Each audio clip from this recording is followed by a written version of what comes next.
हाय दोस्तों, स्वागत है आप सभी का। आप सब जुड़े हैं विद्यावन झारखंड पर असित सर के साथ। ठीक है। अब मैं आपको बताने जा रहा हूं दोस्तों 2020 से लेकर क्लास 10 का हिंदी का क्वेश्चंस बताने जा रहा हूं, 20 से लेकर 25 तक। ठीक है। सबसे पहले मैं आपको बताऊंगा 20 का पैटर्न बताऊंगा कि 20 में क्या था। 80 नंबर का सब्जेक्टिव था और 20 नंबर का प्रैक्टिकल था। टोटल आपका 100 मार्क का था। ठीक है, अभी भी 100 मार्क का होंगे लेकिन पैटर्न चेंज होंगे दोस्तों। 2020 में ऐसा था, लेकिन 2021 में क्या हुआ कि एग्जाम नहीं हुआ था, लॉकडाउन के कारण एग्जाम नहीं हुआ था। ठीक है। 22 से 23, 24, 25 का पैटर्न कैसा था दोस्तों? ऑब्जेक्टिव पूछा गया था 22 से लेकर 25 तक, और अब मैं आपको बताने जा रहा हूं। और उसके बाद मैं आपको वन बाय वन सब्जेक्टिव बताऊंगा जो आपको सारा समझ में आ जाएगा दोस्तों। ठीक है। अब उससे पहले मैं आपको कुछ दिखाना चाहूंगा 2016 में 2016 में जो टॉपर किया था उसका पेपर दिखाना चाहूंगा दोस्तों। देख सकते हैं वो 80 में से 80 नंबर लेके आई थी और प्रैक्टिकल में उसका 20 नंबर मिला था, जिसके कारण वो 100 में से 100 नंबर लेके आई है। देखिए क्या कह रहा, ये क्वेश्चन आंसर दी है दोस्तों, बहुत आसान तरीका से दिया है। ठीक है, बहुत आसान तरीके से दिया है और आपको इतना साफ साफ दिख रहा है स्क्रीन पे भी, जो आपको समझ में आ रहा है। और आपको भी इसी प्रकार से लिखना है ताकि आप भी टॉपर कर सको दोस्तों। हिंदी में आपको ज्यादातर एग्जामिनर क्या देखते हैं, आपका राइटिंग कैसा है वो देखते हैं दोस्तों। ठीक है, देख रहे हैं कैसा राइटिंग है, एकदम साफ साफ राइटिंग आपको दिख रहा है, एक भी क्वेश्चन पे कहीं भी काटा कुटी नहीं दिख रहा है। ठीक है, देख रहे हैं, देख पा रहे हैं आपको स्क्रीन पे सारा चीज आसानी से। अब मैं आपको बताने जा रहा हूं 2022 का। इससे पहले स्टार्ट करने से पहले मैं आपको एक मोटिवेशन सुनाना चाहूंगा दोस्तों। मोटिवेशन है, जिंदगी क्या है मत पूछो, संवर गई तो तकदीर है और बिखर गई तो तमाशा है। ठीक है। देखिए 2022 में क्वेश्चंस क्या कर रहा है, क्वेश्चंस पढ़ने से पहले आपको एक पैराग्राफ मिलेगा दोस्तों। ठीक है, सबसे पहले पैराग्राफ को पढ़ते हैं। ठीक है, क्या कह रहा है, गद्यांश को ध्यानपूर्वक पढ़कर प्रश्नों संख्या 1 से 5 तक के लिए सही विकल्प को चयन करना है। क्या कह रहा है, पैराग्राफ पढ़ते हैं। साहस की जिंदगी सबसे बड़ी जिंदगी होती है ना। आपको देखना, आपको पूछेगा कि साहस की जिंदगी सबसे बड़ी क्या होती है, तो जिंदगी होती है, यानी कि आंसर वो होगा। ऐसी जिंदगी की सबसे बड़ी पहचान यह है कि वह बिल्कुल निडर, बिल्कुल बेखौफ होती है। साहसी मनुष्य की पहली पहचान यह है कि वह इस बात की चिंता नहीं करता कि तमाशा देखने वाले लोग उसके बारे में क्या सोच रहे हैं, यानी कि आप जो कर रहे हैं उसके बारे में लोग क्या सोच रहे हैं वो आपको सोचने की जरूरत नहीं है ना। अगर आप सोचोगे वो क्या सोच रहा है तो वो क्या सोचेगा, इसलिए सोचना मत, आगे बढ़ो। जनमत की अपेक्षा करके जीने वाला आदमी दुनिया की असली ताकत होता है और मनुष्यता को प्रकाश भी उसी आदमी से मिलता है। उड़ोस पड़ोस कर देखकर चलना यह साधारण जीव का काम है, और जो अड़ोस पड़ोस कर देखकर नहीं चलता है, जो आगे की सोच कर चलता है, वो असाधारण व्यक्ति का काम होता है। क्रांति करने वाले लोग अपने उद्देश्यों की तुलना न तो पड़ोसी के उद्देश्य से करते हैं और न अपनी चाल को ही पड़ोसी की चाल देखकर मध्यम बनाते हैं। ठीक है, क्वेश्चन नंबर 1 पढ़ते हैं। 1 क्या कर रहा था, तो साहस की जिंदगी सबसे बड़ी क्या होती है, तो सबसे बड़ी जिंदगी होती है दोस्तों, यानी कि ऑप्शन नंबर 2 इसका आंसर है। जनमत की अपेक्षा करने करके जीने वाला अब आदमी दुनिया की असली क्या होती है, जनमत मतलब जनता की मत, है ना। तो वो क्या होती है दोस्तों, ताकत होती है, यानी कि 2 का ऑप्शन नंबर 1 आंसर है। 3 क्या कह रहा है, 3 पढ़ते हैं। किस मनुष्यों की पहली पहचान यह है कि वह किसी के बारे में कोई चिंता नहीं करता, डरपोक की, कायर की, भीरू की, साहसी की, यानी कि ऑप्शन नंबर 3 का आंसर 3 का आंसर 4 होगा, यानी कि साहसी मनुष्य ही ऐसा है जो किसी के बारे में कोई चिंता नहीं करता। 4 नंबर क्या कर रहा है, जनमत शब्द कौन समास है, आपको पूछ रहा है कि जनमत मतलब क्या है दोस्तों, जनता का मत, जनता का क्या मत, यानी कि जहां भी का शब्द का लोप हो जाता है, यानी कि लोप मतलब हटा दिया जाता है। देखिए जनता का मत को क्या क्या कर दिया, जनमत कर दिया है, यानी कि जहां भी का शब्द का लोप हो जाता है वो कौन सा समास में आता है दोस्तों, तत्पुरुष समास में, यानी कि 4 का आंसर ऑप्शन नंबर 3 होगा। आप पूछेंगे सर द्वंद्व समास क्या है, ठीक है, तो द्वंद्व समास में होता क्या है भाई, कि जहां पे योजक का चिन्ह या और या एवं का चिन्ह लगा, एवं लगा रहेगा, वो द्वंद्व समास के अंतर्गत आएगा। आप बोलेंगे कैसे, नदी और नाले, क्या नदी और नाले अगर ऐसा रहता तो वो कौन सा समास में आता, आपका द्वंद्व समास में आता, लेकिन यहाँ पे नहीं है, यहाँ पे क्या है, जनमत है, जनता का मत है, इसलिए ये नहीं होगा। ठीक है, अभ्यवी समास में क्या आता है दोस्तों, अभ्यवी एक एक थोड़ा सा अव्ययी समास में क्या आता है? अव्ययी समास में आपका क्या उपसर्ग विग्रह, समास विग्रह करने पर उपसर्ग लगा रहता है। कैसा उपसर्ग? यानी कि यथा, यानी कि यथा संभव, जैसे परति हुआ, ठीक है, परति हुआ, अनु हुआ, ठीक है, अगर ऐसा लगा रहे, जैसे यथा संभव हुआ, प्रतिदिन हुआ, अनुरूप हुआ, इससे बहुत सारा चीज रहेगा, तो अव्ययी समास के अंतर्गत आएगा। ठीक है, ठीक है, तो इसका 4 का आंसर आपका ऑप्शन नंबर 3 होगा। 5 नंबर पे देखते हैं, अड़ोस पड़ोस को देखकर चलना, यह किस जीव का कैसा जीव का काम है? तो वह एक साधारण जीव का काम है। जो अपने आसपास को देखकर चलना, वो एक साधारण जीव का काम है। आगे चलते हैं दोस्तों, आगे क्या कह रहा? प्रस्तुत पदांश को पढ़कर, ध्यानपूर्वक पढ़कर प्रश्न संख्या 6 से 10 तक के लिए सही विकल्प का चयन करें। ठीक है, हंस लो 2 क्षण खुशी मिली, वरना जीवन भर क्रंदन है। ठीक है, किसका जीवन हंसी खुशी में इस दुनिया में रहकर बीता, सदा सर्वदा संघर्षों को इस दुनिया में किसने जीता। खिलता फूलता मलान हो जाता, हंसता रोसता चमन चमन है, कितना रोज चमकते तारे, कितने रह गिर जाते। हंसता शशि भी छिप जाता, जब सावन घन घिर जा आते, उगता ढलता रहता सूरज, जिसका साक्षी नील गगन के। आसमान को छूने वाली ये ऊंचे ऊंची मीनारे, मिट्टी में मिल जाती है ये, छीन जाते हैं सभी सहारे, धुर तलक धरती की गाथा। मन मुखर कहता कन कन है। पढ़ते हैं क्वेश्चन नंबर 6 का। क्वेश्चन क्या कह रहा भाई? हंस लो 2 क्षण खुशी मिले, हंस लीजिए 2 क्षण, कुछ समय खुशी मिलेगी, वरना जीवन भर क्या है? क्रंदन है, यानी कि रोना है। ठीक है, ठीक है, यानी कि 6 का आंसर ऑप्शन नंबर 2 होगा। 7 पे चलते हैं, दूर तलोक किसकी गाता है? आकाश की, आकाश की नहीं होगी, ना सागर की होगी, ना झरना की होगी, दूर तलक किसकी गाता है? तो धरती की। 7 का ऑप्शन नंबर 4 आंसर है। नील गगन का एक शब्द क्या होगा? है ना, पीतांबर नहीं होगा, क्या होगा भाई? नीलांबर। ठीक है, ऑप्शन नंबर 2 इसका आंसर है। 9 पे चलते हैं, खिलता फूल क्या हो जाता है? तो खिलता हुआ फूल मलान हो जाता है, यानी कि मलान मीन्स क्या होता है दोस्तों? मुरझा जाता है। ठीक है, मुरझा जाता है, यानी कि दुखी हो जाता है। ठीक है, तो ऑप्शन नंबर 1 इसका आंसर होगा। क्या कह रहा? जब सावन घन घिर जाते हैं तब कौन छिप जाता है? तो शशि छिप जाता है। 10 का ऑप्शन नंबर 2 आंसर है। 11 देखते हैं, 11 क्या कह रहा? निम्न में से किस वाक्य में अकर्मक क्रिया है? अकर्मक क्रिया क्या है दोस्तों? अकर्मक क्रिया में जिसमें कर्म की आवश्यकता नहीं होगी, है ना, जिसमें कर्म की आवश्यकता नहीं होगी वो अकर्मक क्रिया है। जिसमें कर्ता, कर्म और क्रिया तीनों की आवश्यकता होगी, वह सकर्मक क्रिया है। ठीक है, तो यहाँ पे अकर्मक आपको पूछा है, तो बच्चा खेल रहा है, तो ये अकर्मक क्रिया है दोस्तों। कैसे? अगर यहाँ पे बच्चा फुटबॉल खेल रहा है होता, क्या होता? बच्चा अगर फुटबॉल खेल रहा होता, है ना, तो वह सकर्मक क्रिया होता। यहाँ पे कर्म को हटा दिया गया है। मेरी बात समझ में आ रहा होगा आपको? ठीक है, अब देखिए यहाँ पे वह पुस्तक पढ़ रहा है, यहाँ पे पढ़ना कर्म है। ठीक है, तो यहाँ पे कर्म है, तो जिसके कारण वो सकर्मक क्रिया के अंतर्गत आ रहा है। और आपको क्या पूछा था? अकर्मक क्रिया पूछा था। तो इसमें भी पिताजी रेडियो सुन रहे हैं, माँ भोजन बना रही है, तो ये तीनों जो है सकर्मक क्रिया है, लेकिन ऑप्शन नंबर 1 है अकर्मक क्रिया है। 12 देखते हैं, निम्न में से कौन सा वाक्य सकर्मक क्रिया का एक उदाहरण है? सकर्मक क्रिया में कर्ता, कर्म और क्रिया तीनों होना चाहिए दोस्तों। कर्ता, क्रिया और कर्म तीनों होना चाहिए, वो सकर्मक क्रिया होगा। यानी कि इसमें कर्म की आवश्यकता होगी। जैसे मैं खेल रहा हूं, वह पढ़ रहा है, ये तो अकर्मक क्रिया है, ये भी अकर्मक क्रिया है। चिड़िया उड़ रही है, ये भी अकर्मक क्रिया है। तो सकर्मक क्रिया वह रोटी खा रहा है, यानी कि ये ऑप्शन नंबर 3 इसका आंसर होगा। 13 पे चलते हैं दोस्तों। 13 क्या कह रहा है? गुरु का एक अर्थ होता है शिक्षक और दूसरा क्या होगा?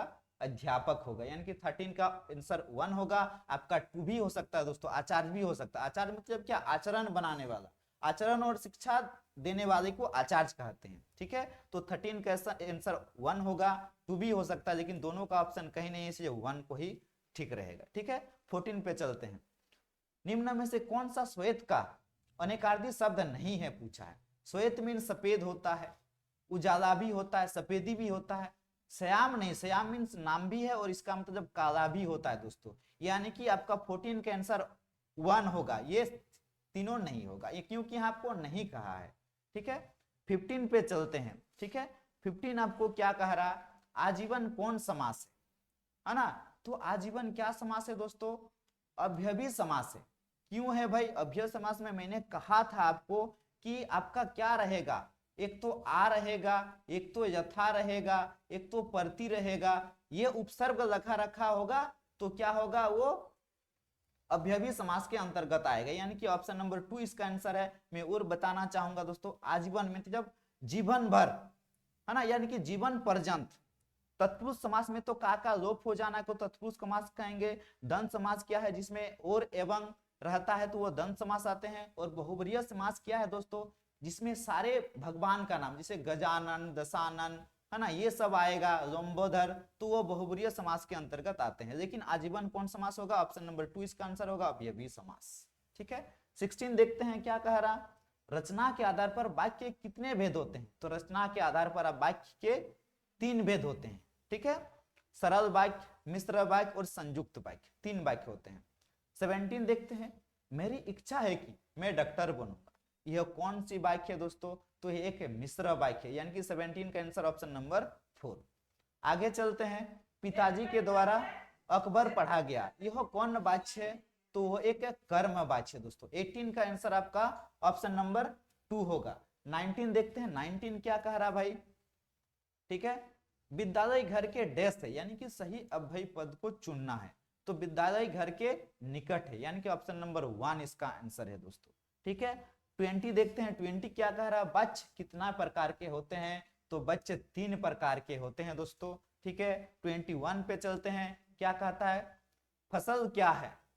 वो तो कुछ नहीं है, वह नदियों के पानी का जादू है, वो हाथों के स्पर्श की महिमा है, भूरी काली संदली मिट्टी का गुणधर्म है, रूपांतर है सूरज की किरणों का, सिमटा हुआ संकोच है हवा की थिरकन का।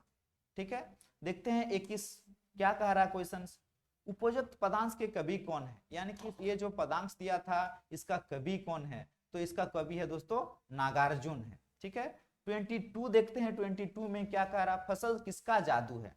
ठीक है, हवाओं की थिरकन का, सूरज की किरणों का, नदियों के पानी का, मिट्टी के गुणधर्म का। तो फसल नदियों के पानी का जादू है फसल। ठीक है, 23 देखते हैं, फसल किसका गुणधर्म है?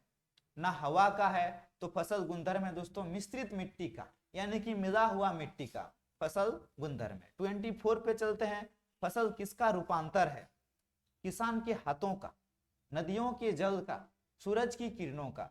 तो फसल रूपांतर है सूरज के किरणों का। ठीक है, हाँ 25 देखते हैं, सूरदास की काव्य भाषा क्या है? तो सूरदास की काव्य भाषा ब्रज भाषा थी, ऑप्शन नंबर 2 इसका आंसर है दोस्तों।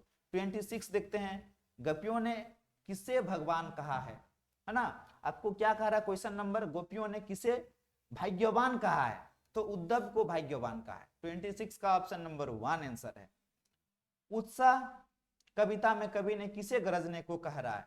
ना आकाश को कह रहा है, ना आंधी को, ना ही सागर को। वो उत्साह कविता में कवि ने बादल को गरजने को कह रहा है, यानी कि ऑप्शन नंबर 2 इसका आंसर है। ठीक है, 28 नंबर क्या कहता है भाई? 28 नंबर क्या कह रहा है? विकल विकल उन्मन थे उन्मन, पंक्ति किस कविता के है? तो उत्साह कविता के है, यानी कि 28 का आंसर ऑप्शन नंबर 1।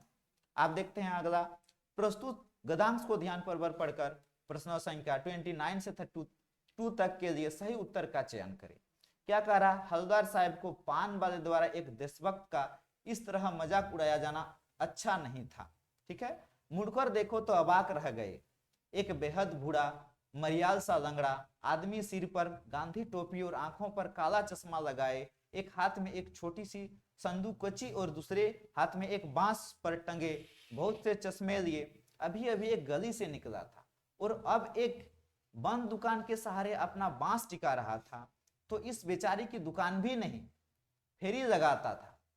हलदार साहब चक्कर में पड़ गए, पूछना चाहते थे इसे कैप्टन क्यों कहते हैं, क्या ही इसका वास्तविक नाम है? देखते हैं, प्रस्तुत गद्यांश के लेखक कौन है? स्वयं प्रकाश है, राम वृक्ष बेनीपुरी है, यशपाल है, सर्वेश्वर दयाल सक्सेना है। तो इसका आंसर होगा दोस्तों स्वयं प्रकाश, यानी कि इस गद्यांश के लेखक है स्वयं प्रकाश। ठीक है, अगला क्वेश्चन की ओर चलते हैं। ठीक है, हाँ दोस्तों इसका आंसर गलत है, स्वयं प्रकाश नहीं होगा, राम वृक्ष बेनीपुरी होगा। 30 पे चलते हैं। ठीक है, 30 क्या है, हवलदार साहब को क्या अच्छा नहीं लगा, पान वाले को पान खाना, पान वाले के द्वारा एक देशभक्त का मजाक उड़ाना, हवलदार साहब को एक देशभक्त के द्वारा मजाक उड़ाना अच्छा नहीं लगा। ठीक है, 30 का ऑप्शन नंबर 2 आंसर है। आगे देखते हैं, बूढ़ा मरियाल सा लंगड़ा आदमी कौन था, हवलदार साहिब था, लेखक था, तो वो कैप्टन था दोस्तों। 31 का ऑप्शन नंबर 3 आंसर है। 32 देखते हैं। हाँ दोस्तों, 29 में प्रस्तुत गद्यांश के लेखक में मैंने रामबीर बिनपरी बताया था ना, ये नहीं, स्वयं प्रकाश ही होगा इसका आंसर, सॉरी मिस्टेक हो गई थी। ठीक है, आगे देखते हैं, 30 का आंसर समझ में आ गया, 31 भी समझ में आएगा। 32 देखते हैं, कैप्टन क्या काम करता था। ठीक है, फल बेचता था, नहीं दोस्तों। सब्जी बेचता था, नहीं, ये भी नहीं है, ये भी नहीं। कपड़ा बेचता था, ये भी नहीं। तो कैप्टन क्या करता था दोस्तों, चश्मा बेचता था। 32 का ऑप्शन नंबर 4 आंसर होगा। 33 देखते हैं, बाल गोविंद भगत किस प्रकार का पाठ है ना, तो आपको पूछ रहा है कि वो रेखाचित्र पाठ है। रेखाचित्र मतलब क्या है दोस्तों, किसी व्यक्ति की ऐसा घटना जो शब्दों के माध्यम से किया गया है। ठीक है, तो उसे रेखाचित्र कहते हैं दोस्तों। 34 देखते हैं, बाल गोविंद भगत किस कद के आदमी थे, नाटे थे, लंबे थे, ठिकने थे, मजले थे, तो वो मजले कद के आदमी थे दोस्तों। 35 देखते हैं, बाल गोविंद भगत साहब किसको मानते थे, कबीर को, तुलसी को, सूरदास को, रैदास को, यानी कि 35 का आंसर होगा आपका कबीर को मानते थे। ठीक है, 36 देखते हैं दोस्तों, बाल गोविंद भगत की संगीत साधना का चरम उत्कर्ष किस दिन देखा गया था, जिस दिन उसका बेटा का जन्म लिया, जिस दिन उसका बेटा का ब्याह हुआ, ये भी नहीं है, ये भी नहीं, जिस दिन उनका बेटा गृहस्थी बना, ये भी नहीं, जिस दिन उसका बेटा मरा, उस दिन बाल गोविंद भगत की संगीत साधना का चरम सीमा उत्कर्ष पर चल गई थी, या दिखा गया। ठीक है, 37 चलते हैं। 37 में आपको गद्यांश पढ़ना है दोस्तों, यानी कि आपकी सारी चीज में गद्यांश और पदांश से ही भर दी गई है। ठीक है, आप अगर अच्छा से पढ़ोगे तो आपका अच्छा नंबर लाने के लिए कोई नहीं रोक सकता है दोस्तों। ठीक है, जब कभी मैया हमें अचानक पकड़ पाती, तब हमारे लाख छटपटाने पर भी एक चुल्लू कड़वा तेल हमारे सिर पर डाल ही देती थी। हम रोने लगते और बाबूजी उस पर बिगड़ खड़े होते, पर वह हमारे सिर में तेल बोत कर हमें उबट कर ही छोड़ती थी। फिर हमारी नाभि और इल्जार में काजल की बिंदी लगाकर चोटी गूंथती थी और उसमें फूलदार लट्ठू बांधकर रंगीन कुर्ता टोपी पहना देती थी। हम खासे कन्हैया बनकर बाबूजी की गोद में सिसकते सिसकते बाहर आते थे। ठीक है, हाँ, और एक बात आप देखेंगे कि कितना क्वेश्चंस को रिपीट किया गया है। ठीक है, आप क्वेश्चंस को सारा ऑब्जर्व कर लीजिए, आगे आगे जब बताएंगे तो आपको समझ में आ जाएगा कि कौन सा क्वेश्चंस को रिपीट किया जा रहा है। ठीक है, प्रस्तुत गद्यांश के लेखक कौन है, तो इस गद्यांश के लेखक है शिव पूजन सहाय, यानी कि 37 का आंसर ऑप्शन नंबर 1 होगा। 38 पे चलते हैं दोस्तों, कड़वा तेल किस तेल को कहते हैं, तो कड़वा तेल करंज तेल को नहीं, तीसी तेल को नहीं, नारियल तेल को नहीं, तो कड़वा तेल सरसों का तेल को कहा जाता था। 39 देखते हैं दोस्तों, लेखक की माँ काजल कहाँ लगाती थी, तो लेखक की माँ नाभि और इल्जार में काजल लगाती थी। 40 देखते हैं दोस्तों, लेखक किसकी गोद में सिसकते सिसकते बाहर निकलते थे, बाबूजी की गोद में वो क्या करते थे, सिसकते सिसकते बाहर निकलते थे, यानी कि 40 का आंसर ऑप्शन नंबर 1 होगा। ठीक है, आगे देखते हैं 2023 का। ठीक है, 2022 का कंप्लीट होगा, अब 2023 का देखिए। 2023 में देखिए दोस्तों, आपको कितना मिल रहा वो देखिए। ठीक है, देखते हैं आगे। कह रहा है गद्यांश, इसमें भी गद्यांश दिया हुआ 1 से 4 तक के लिए सही विकल्प का चयन करना है। ठीक है, हम जिस तरह भोजन करते हैं, गाछ बिराछ यानी कि पेड़ पौधे भी, है ना, पेड़ पौधे उस तरह भोजन करते हैं। हमारे दांत कठोर चीज खा सकते हैं, लेकिन पेड़ पौधे के दांत नहीं होते हैं, वो कठोर चीज नहीं कर खा सकते हैं। नन्हे बच्चे के दांत नहीं होते हैं, वे केवल दूध पी सकते हैं। गाछ बिराछ के भी दांत नहीं होते हैं, यानी कि पेड़ पौधे के भी दांत नहीं होते, इसलिए वे केवल तरल द्रव्य या वायु से भोजन ग्रहण करते हैं। गाछ बिराछ जड़ के द्वारा माटी से रसपान करते हैं। चीनी में पानी डालने पर चीनी गल जाती है, माटी में पानी डालने पर उसके भीतर बहुत से द्रव्य गल जाते हैं। ठीक है, गाछ बिराछ ये ही तमाम द्रव्य सोखते हैं। जड़ों को पानी न मिलने पर पेड़ का भोजन बंद हो जाता है और पेड़ क्या हो जाते हैं दोस्तों, मर जाते हैं। ठीक है, यानी कि आपको कह रहा गाछ बिराछ का क्या अर्थ होता है, तो गाछ बिराछ का अर्थ होता है दोस्तों पेड़ पौधे, मैंने पहले ही बताया था, यानी कि क्वेश्चन नंबर 1 का आंसर ऑप्शन नंबर 2। गाछ वृक्ष के क्या नहीं होते हैं? तो गाछ वृक्ष के दांत नहीं होते हैं, जैसे हम लोगों का दांत होते हैं, पत्ते भी होते हैं, फूल भी होते हैं, फल भी होते हैं गाछ के, गाछ वृक्ष के यानी कि पेड़ पौधे के, लेकिन दांत नहीं होते हैं दोस्तों। ठीक है, आगे देखते हैं। गाछ वृक्ष किसके द्वारा माटी में रसपान करते हैं? जड़ के द्वारा, यानी कि मिट्टी के साथ आपका लिपटा हुआ कौन रहता है दोस्तों? मिट्टी के साथ आपका जड़ होता है, यानी कि जड़ के द्वारा माटी से क्या करते हैं? रसपान करते हैं। हाँ ठीक है, यानी कि 3 का आंसर ऑप्शन नंबर 1। 4 देखते हैं। पेड़ कब मर जाता है? मिट्टी ना मिलने पर, दवा ना मिलने पर, पानी ना मिलने पर पेड़ मर जाते हैं, यानी कि 4 का आंसर ऑप्शन नंबर 3 होगा दोस्तों। 5 पे देखते हैं। 5 नंबर क्या कह रहा है दोस्तों? 5 नंबर में पदांश को देखना है, को ध्यानपूर्वक पढ़कर प्रश्न संख्या 5 से 8 तक के लिए सही विकल्प का चयन करना है। यानी कि लक्ष्य तक पहुंचे बिना पथ में पथिक विश्राम कैसा? यानी कि आपको कह रहा है लक्ष्य तक, हम जिस पथ पे है उस लक्ष्य तक बिना पहुंचे हम लोग विश्राम कैसे कर सकते हैं? यानी कि लक्ष्य है अति दूर, हमारा टारगेट बहुत दूर है और दुर्गम मार्ग भी हम जानते हैं। उस टारगेट को पूरा करने के लिए हमारा रास्ते में कितने ही संकट आएंगे, लेकिन हमें उस संकट को तोड़ के आगे बढ़ना पड़ेगा। ठीक है, किंतु पथ के कंटकों को हम सुमन भी मानते हैं। जो पथ में कांटे रहेंगे उसे हम सुमन यानी कि फूल कलियां भी मानेंगे। जब प्रगति का नाम जीवन है, यह अकाल विराम कैसा? प्रगति यानी कि आगे बढ़ने का नाम ही जीवन है ना? परिश्रम का नाम ही जीवन है, तो अकाल विराम कैसा? तो फिर ऑन समय पे आराम कैसा है? लक्ष्य तक हम पहुंचे बिना कैसे रुक सकते हैं? धनुष से जो छूटता है बाण कब मग में ठहरता है? यानी कि धनुष में जो बाण आपका छोट गया वो रुकेगा कैसे? नहीं रुकेगा अपना टारगेट तक पहुंचे बिना। देखते ही देखते हुआ लक्ष्य का ही भेद करता है। लक्ष्य प्रेरित बाण है हम, ठहरने का काम कैसा? हम भी वही है, लक्ष्य को अपना टारगेट को पूरा किए बिना हम रुकेंगे कैसे, ठहरेंगे कैसे? लक्ष्य तक। ठीक है, आगे देखते हैं। बस वही है पथिक जो पथ पर निरंतर अग्रसर हो। पथिक वही है जो अपना टारगेट पे निरंतर यानी लगातार चलता रहे। हो सदा गतिशील जिसका लक्ष्य प्रतिक्षण निकटतर हो, यानी कि जिसका गतिशील हो अपने टारगेट को पूरा करने के लिए, है ना, उसका लक्ष्य एकदम टारगेट सामने ही रहेगा। हार बैठे जो डगर में पथिक, उसका नाम कैसा? जो हार कर बैठ गया वो रास्ता में, उसका नाम कैसा? यानी कि मैं आपको ये कहना चाहूंगा दोस्तों, आप अपना रास्ते पे छोड़कर रुकेंगे नहीं, अपना टारगेट को पूरा किए बिना रुकेंगे नहीं। ठीक है, बाल रवि की स्वर्ण किरणें निमुष में भी भू भर पहुंचती, कालिया का नाश करती, ज्योति जगमग जगत धरती। ज्योति के हम पूंज, फिर हमको अमा से भीती कैसे? लक्ष्य तक पहुंचे बिना हम रुके कैसे? यानी कि कह रहा 5 नंबर, धनुष से छूटा हुआ बाण क्या करता है? अपना लक्ष्य भेद बिने बिना वो रुकता नहीं है, यानी कि ऑप्शन नंबर 1 इसका आंसर है। 6 पर चलते हैं। लक्ष्य के पथिक कंटकों को क्या मानते हैं? है ना, पत्ते मानते हैं, फल मानते हैं, पौधे मानते हैं, तो उसको क्या मानते हैं दोस्तों? फूल मानते हैं। इसका आंसर 4 होगा। आगे देखते हैं। बाल रवि की किरणें कैसी होती है? रजत, हरित, स्वर्ण। तो बाल रवि की किरणें स्वर्ण होती है, यानी कि ऑप्शन नंबर 3 इसका आंसर है। आगे 8 नंबर देखते हैं दोस्तों। कहां तक पहुंचे बिना पथिक को विश्राम नहीं करना चाहिए? दोस्तों मैं आपको भी ये कहना चाहूंगा कि आप अपने टारगेट को पूरा किए बिना आप रास्ता पे रुकोगे नहीं, यानी कि आपका इसका आंसर लक्ष्य होगा।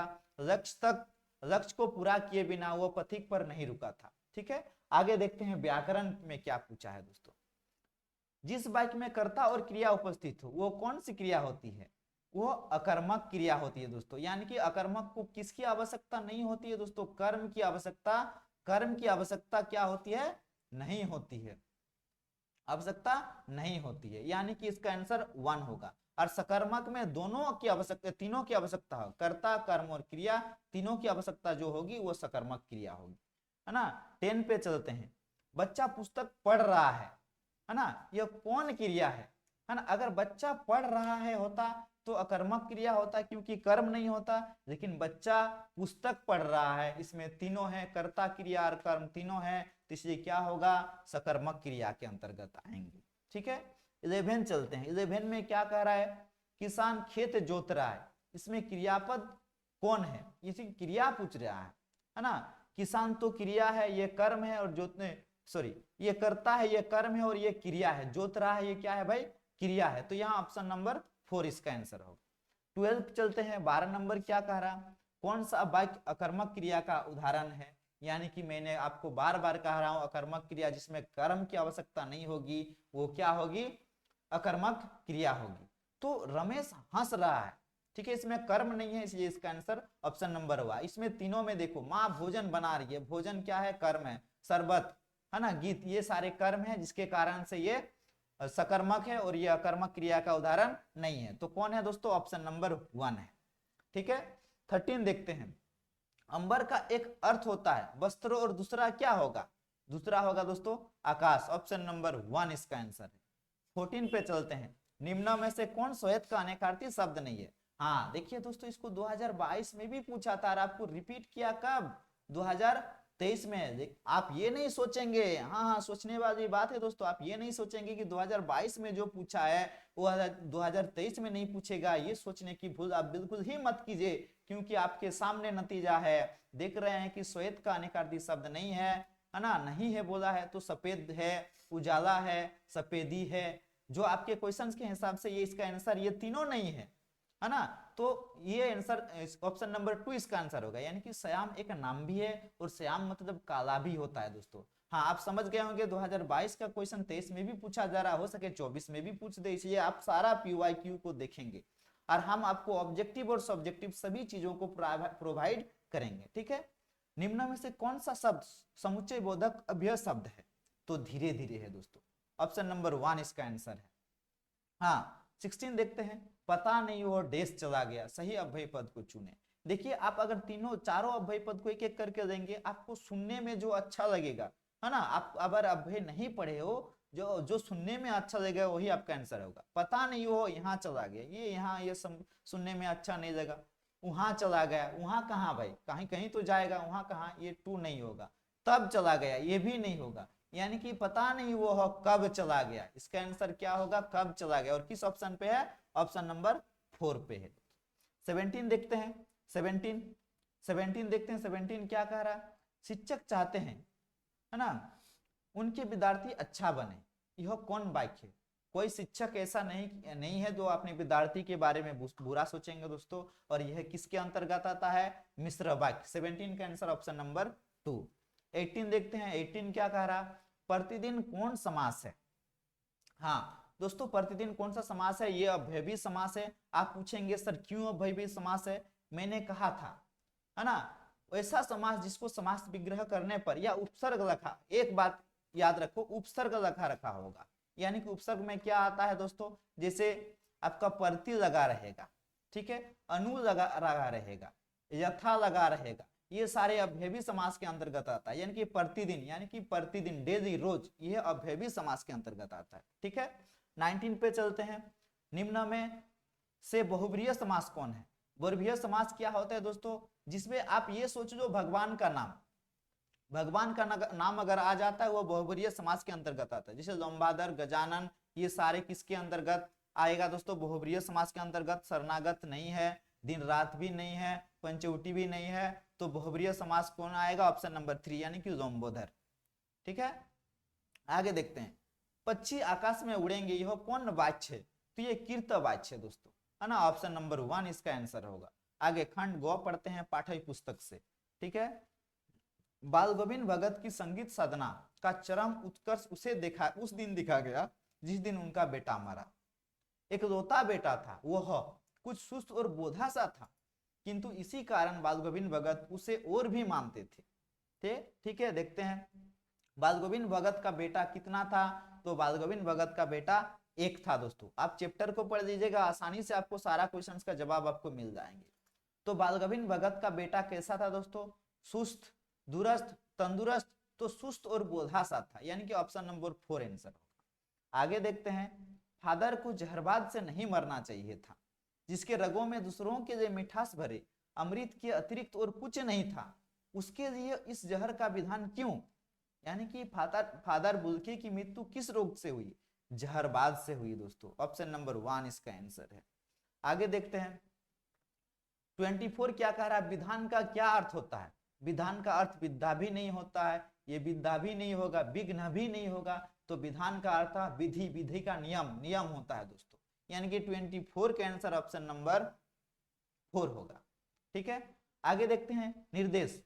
प्रस्तुत पठित काव्यांश को पढ़कर दिए गए प्रश्नों में से सही विकल्प का चयन करें और हमारे हरि हारिल की लकड़ी मन करम वचनंग नंद नंदरंग उरक यह दृढ़ करी पकड़ी जागत सोवत सोपन दिवस निसी कान्हा कान्हा जक री, है ना।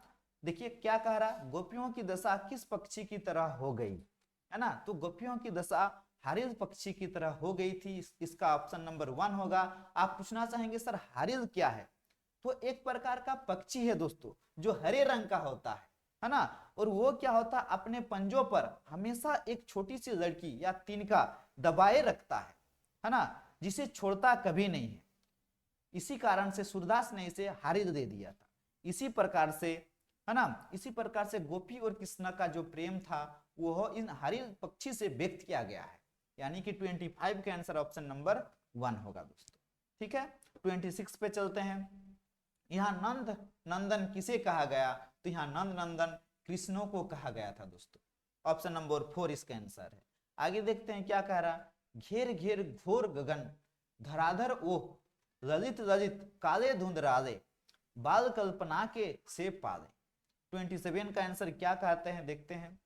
यह पदांश किस कविता का अंश है दोस्तों, तो यह पदांश उत्साह कविता का अंश है। 28 क्या कह रहा, कवि बादल को क्या घेरने को कह रहे हैं, पूरा आकाश जंगल सागर पहाड़, तो कवि बादल को पूरा आकाश घेरने को कह रहे हैं। 29 देखते हैं, कैप्टन कौन था, है ना, सैनिक था, नहीं था दोस्तों। मिठाई वाला, मिठाई बेचने वाला था, नहीं था। घूमने वाला नहीं था, तो कैप्टन चश्मा बेचने वाला था दोस्तों। और 22 में आपको पूछा गया था कि चश्मा बेचने वाला कौन था, तो चश्मा बेचने वाला उसमें आंसर था कैप्टन, यानी कि थोड़ा सा क्वेश्चन को बदल दिया है दोस्तों। इस सब को देख लीजिएगा ताकि आप अच्छा से अच्छा नंबर लाने का कोशिश करें। 30 क्या कह रहा है, लेखक ने खीरा खाने से क्यों इनकार कर दिया था, आत्मसम्मान की रक्षा के लिए वो खीरा खाने से इनकार कर दिया था, यानी कि 30 के आंसर ऑप्शन नंबर 1। बिस्मिल्लाह खां क्या बजाते थे, बांसुरी सितार सहनाई बीना, तो बिस्मिल्लाह खान सहनाई बजाते थे दोस्तों। 32 का ऑप्शन नंबर 3 आंसर है। लेखिका यानी कि मन्नू भंडारी का बचपन किस शहर में बीता था, वो अजमेर शहर में बीता था। ऑप्शन नंबर 2 इसका आंसर है। परशुराम के गुरु कौन थे, तो परशुराम के गुरु स्वयं भगवान शिव थे। 33 का आंसर ऑप्शन नंबर 1 होगा। 34 देखते हैं, कवि नागार्जुन मैथिली में किस नाम से प्रतिष्ठित है, तो यात्री के नाम से प्रतिष्ठित है। यात्री मतलब समझ रहे हो ना दोस्तों। ठीक है, आगे देखते हैं 35 क्या कह रहा है दोस्तों, कह रहा है कि मृगात्सना का अर्थ क्या है, तो उसका आंसर होगा छलुआ। 35 का आंसर ऑप्शन नंबर 1 होगा। 36 देखते हैं, 36 क्या कह रहा, मुख्य गायक की आवाज कैसी थी, हल्की फुल्की लड़की जैसी पतली चट्टान जैसी भारी थी, तो मुख्य गायक की आवाज चट्टान जैसी भारी थी, यानी कि ऑप्शन नंबर 3 आंसर है। 37 पे चलते हैं, भोलानाथ के सिर में क्या थी, तेज दर्द छोटे छोटे बाल, तो लंबी लंबी जटाएं थी दोस्तों। ऑप्शन नंबर 3 इसका आंसर होगा। 38 पे चलते हैं, कभी कभी बच्चे किसका जुलूस निकालते थे, नारेबाजी का, बारात का, संगीत का, खेल का, तो कभी कभी बच्चे बारात का जुलूस निकालते थे। आप भी अपने छोटे में करते होंगे ऐसा, यानी कि 38 का आंसर ऑप्शन नंबर 2। जांच पच्चम की लाट कहाँ स्थित थी, है ना, तो आगरा में, कोलकाता में, मुंबई में, दिल्ली में। ऑप्शन नंबर 3 इसका आंसर होगा दोस्तों। 40 पे चलते हैं, गोंगटक नगर किस राज्य की राजधानी है, तो सिक्किम की राजधानी है। 40 का आंसर ऑप्शन नंबर 1 होगा दोस्तों। अब देखते हैं दोस्तों, देखिए 2023 का ये ऑब्जेक्टिव मैंने अभी बता दिया, अब सब्जेक्टिव है। सब्जेक्टिव में सारा ऑब्जेक्टिव बताने के बाद आपको इसी वीडियो में लास्ट में आपको सब्जेक्टिव भी एकदम बेहतरीन तरीका से मिल जाएंगे दोस्तों। ठीक है, ये सारा बताओ। और 2024 का दोस्तों हमारे पास अभी अवेलेबल नहीं है, अगर मिल जाता है तो आपको प्रोवाइड कर दिया जाएगा। 24 का ऑब्जेक्टिव मेरे पास, हमारे पास नहीं है, जिसके कारण अभी आपको नहीं बता रहे हैं। अगर मिल जाएगा तो आपको प्रोवाइड कर दिया जाएगा। अब देखते हैं 25 का। ठीक है, देखते हैं दोस्तों इसमें क्या कह रहा है, निम्नलिखित गद्यांश को ध्यानपूर्वक पढ़कर प्रश्न संख्या 1 से 4 तक के लिए सही विकल्प का चयन करना है। साहित्य को समाज का दर्पण कहा गया है, है ना। दर्पण मतलब जब आप समझ रहे होंगे कि उसके माध्यम से हम युग विशेष की समस्याओं, परिस्थितियों तथा भावनाओं की जानकारी प्राप्त कर सकते हैं। यानी कि उसके हिसाब से सभी परिस्थितियों भावनाओं की जानकारी प्राप्त कर सकते हैं। साहित्य जीवन की अभिव्यक्ति है। साहित्य में ही जातियों भावों का प्रतिबिंब देख सकते हैं। प्रत्येक जाति के साहित्य का एक व्यक्तित्व होता है। केवल इतना ही नहीं, वरन एक जाति के ही साहित्य में उसके विकास के अनुरूप समय समय पर अंतर पड़ता रहता है। हिंदी में साहित्य का इतिहास इस तथ्य की पुष्टि करता है। वीरगाथा काल, भक्ति काल, रीति काल तथा आधुनिक काल के साहित्य में स्पष्ट रूप से अंतर देखा जा सकता है। एक नंबर क्या कह रहा, साहित्य को समाज का क्या कहा जाता है दोस्तों? तो साहित्य को समाज का दर्पण कहा जाता है। इसका आंसर ऑप्शन नंबर ए होगा। हाँ, लेकिन आप पूछेंगे कि सर साहित्य क्या है? तो साहित्य संस्कृत में लिखित या मौखिक कार्यों का संपूर्ण समूहों को साहित्य कहा जाता है। ठीक है, 2 नंबर देखते हैं। जीवन की अभिव्यक्ति क्या है? तो जीवन की अभिव्यक्ति साहित्य है। इसका ऑप्शन नंबर बी होगा। ऑप्शन नंबर 3 देखते हैं क्या कह रहा, साहित्य में हमें किन भावों का प्रतिबिंब देख सकते हैं? सामाजिक, पारिवारिक, जातीय, सांस्कृतिक। यानी कि ऑप्शन नंबर 3 का आंसर ऑप्शन नंबर सी होगा। 4 देखते हैं दोस्तों, साहित्य के किस काल में अंतर देखा जा सकता है? वीरगाथा काल में, भक्ति काल में, आधुनिक काल में, इनमें से सभी। यानी कि 4 का आंसर ऑप्शन डी होगा। हाँ, और एक बात मैं कहना चाहूंगा दोस्तों, अगर आपके पास ऑप्शन नंबर डी है, ठीक है, यानी कि ऑप्शन में इनमें से सभी है, तो सबसे पहला टारगेट आप इनमें से सभी को मारने का कोशिश करेंगे, क्योंकि इनमें से सभी ज्यादातर आंसर वही होता है। आगे देखते हैं, निर्देश निम्नलिखित काव्यांश को ध्यान पूर्वक पढ़कर प्रश्न संख्या 5 से 8 तक के लिए सही विकल्प का चयन करें। विघ्नों का दल चढ़ आए तो उन्हें देख भयभीत ना होंगे, अब ना रहेंगे दलित दिन, हम कहीं किसी से हीन ना होंगे, क्षुद्र स्वार्थ की खातिर हम तो कहीं ना गर्हित कर्म करेंगे, पुष्प भूमि यह भारत माता, जग की हम तो भीख ना देंगे, मिश्री मधु मेवाफल सारे देती हमको सदा ही है, कदली चावल अन्य विविध और क्षीर सदुमाई लुटा रही है। यानी कि 5 में क्या कह रहा, किसके आने पर भयभीत ना होंगे? सिंह के आने पर, तूफान के आने पर, तो विघ्नों का दल चढ़े आने पर हम भयभीत ना होंगे। यानी कि ऑप्शन नंबर सी इसका आंसर है। 6 पे चलते हैं, भारतवासी किसकी खातिर गर्हित कर्म या निर्दनीय कार्य नहीं करेंगे? क्षुद्र स्वार्थ की खातिर। यानी कि ऑप्शन नंबर ए इसका सही है। ठीक है, 7 पे चलते हैं, कभी क्या आशा करता है? भारत बहुत तरक्की करेगा, भारतीय किसी से दलित और हीन नहीं होंगे। दोस्तों आप भी यही आशा कर रहे होंगे, यानी कि इसका ऑप्शन नंबर बी आंसर है। ठीक है, 8 पे देखते हैं, भारत माता हमें क्या देती है? घर देती है, स्वर्ग देती है, जीवन देती है, तो भारत माता हमें खाने की विभिन्न वस्तुएं देती है। ऑप्शन नंबर डी इसका आंसर है। 9 पे देखते हैं, माँ भोजन बना रही है, निम्न में से कौन सा क्रिया भेद है ना? तो ये सकर्मक क्रिया है दोस्तों। क्यों है आप कहेंगे? मैंने कहा था जहां पर कर्ता, क्रिया और कर्म तीनों उपस्थित होंगे वो सकर्मक क्रिया होगा, और जहां कर्म की एंट्री नहीं होगी वह अकर्मक क्रिया होगा।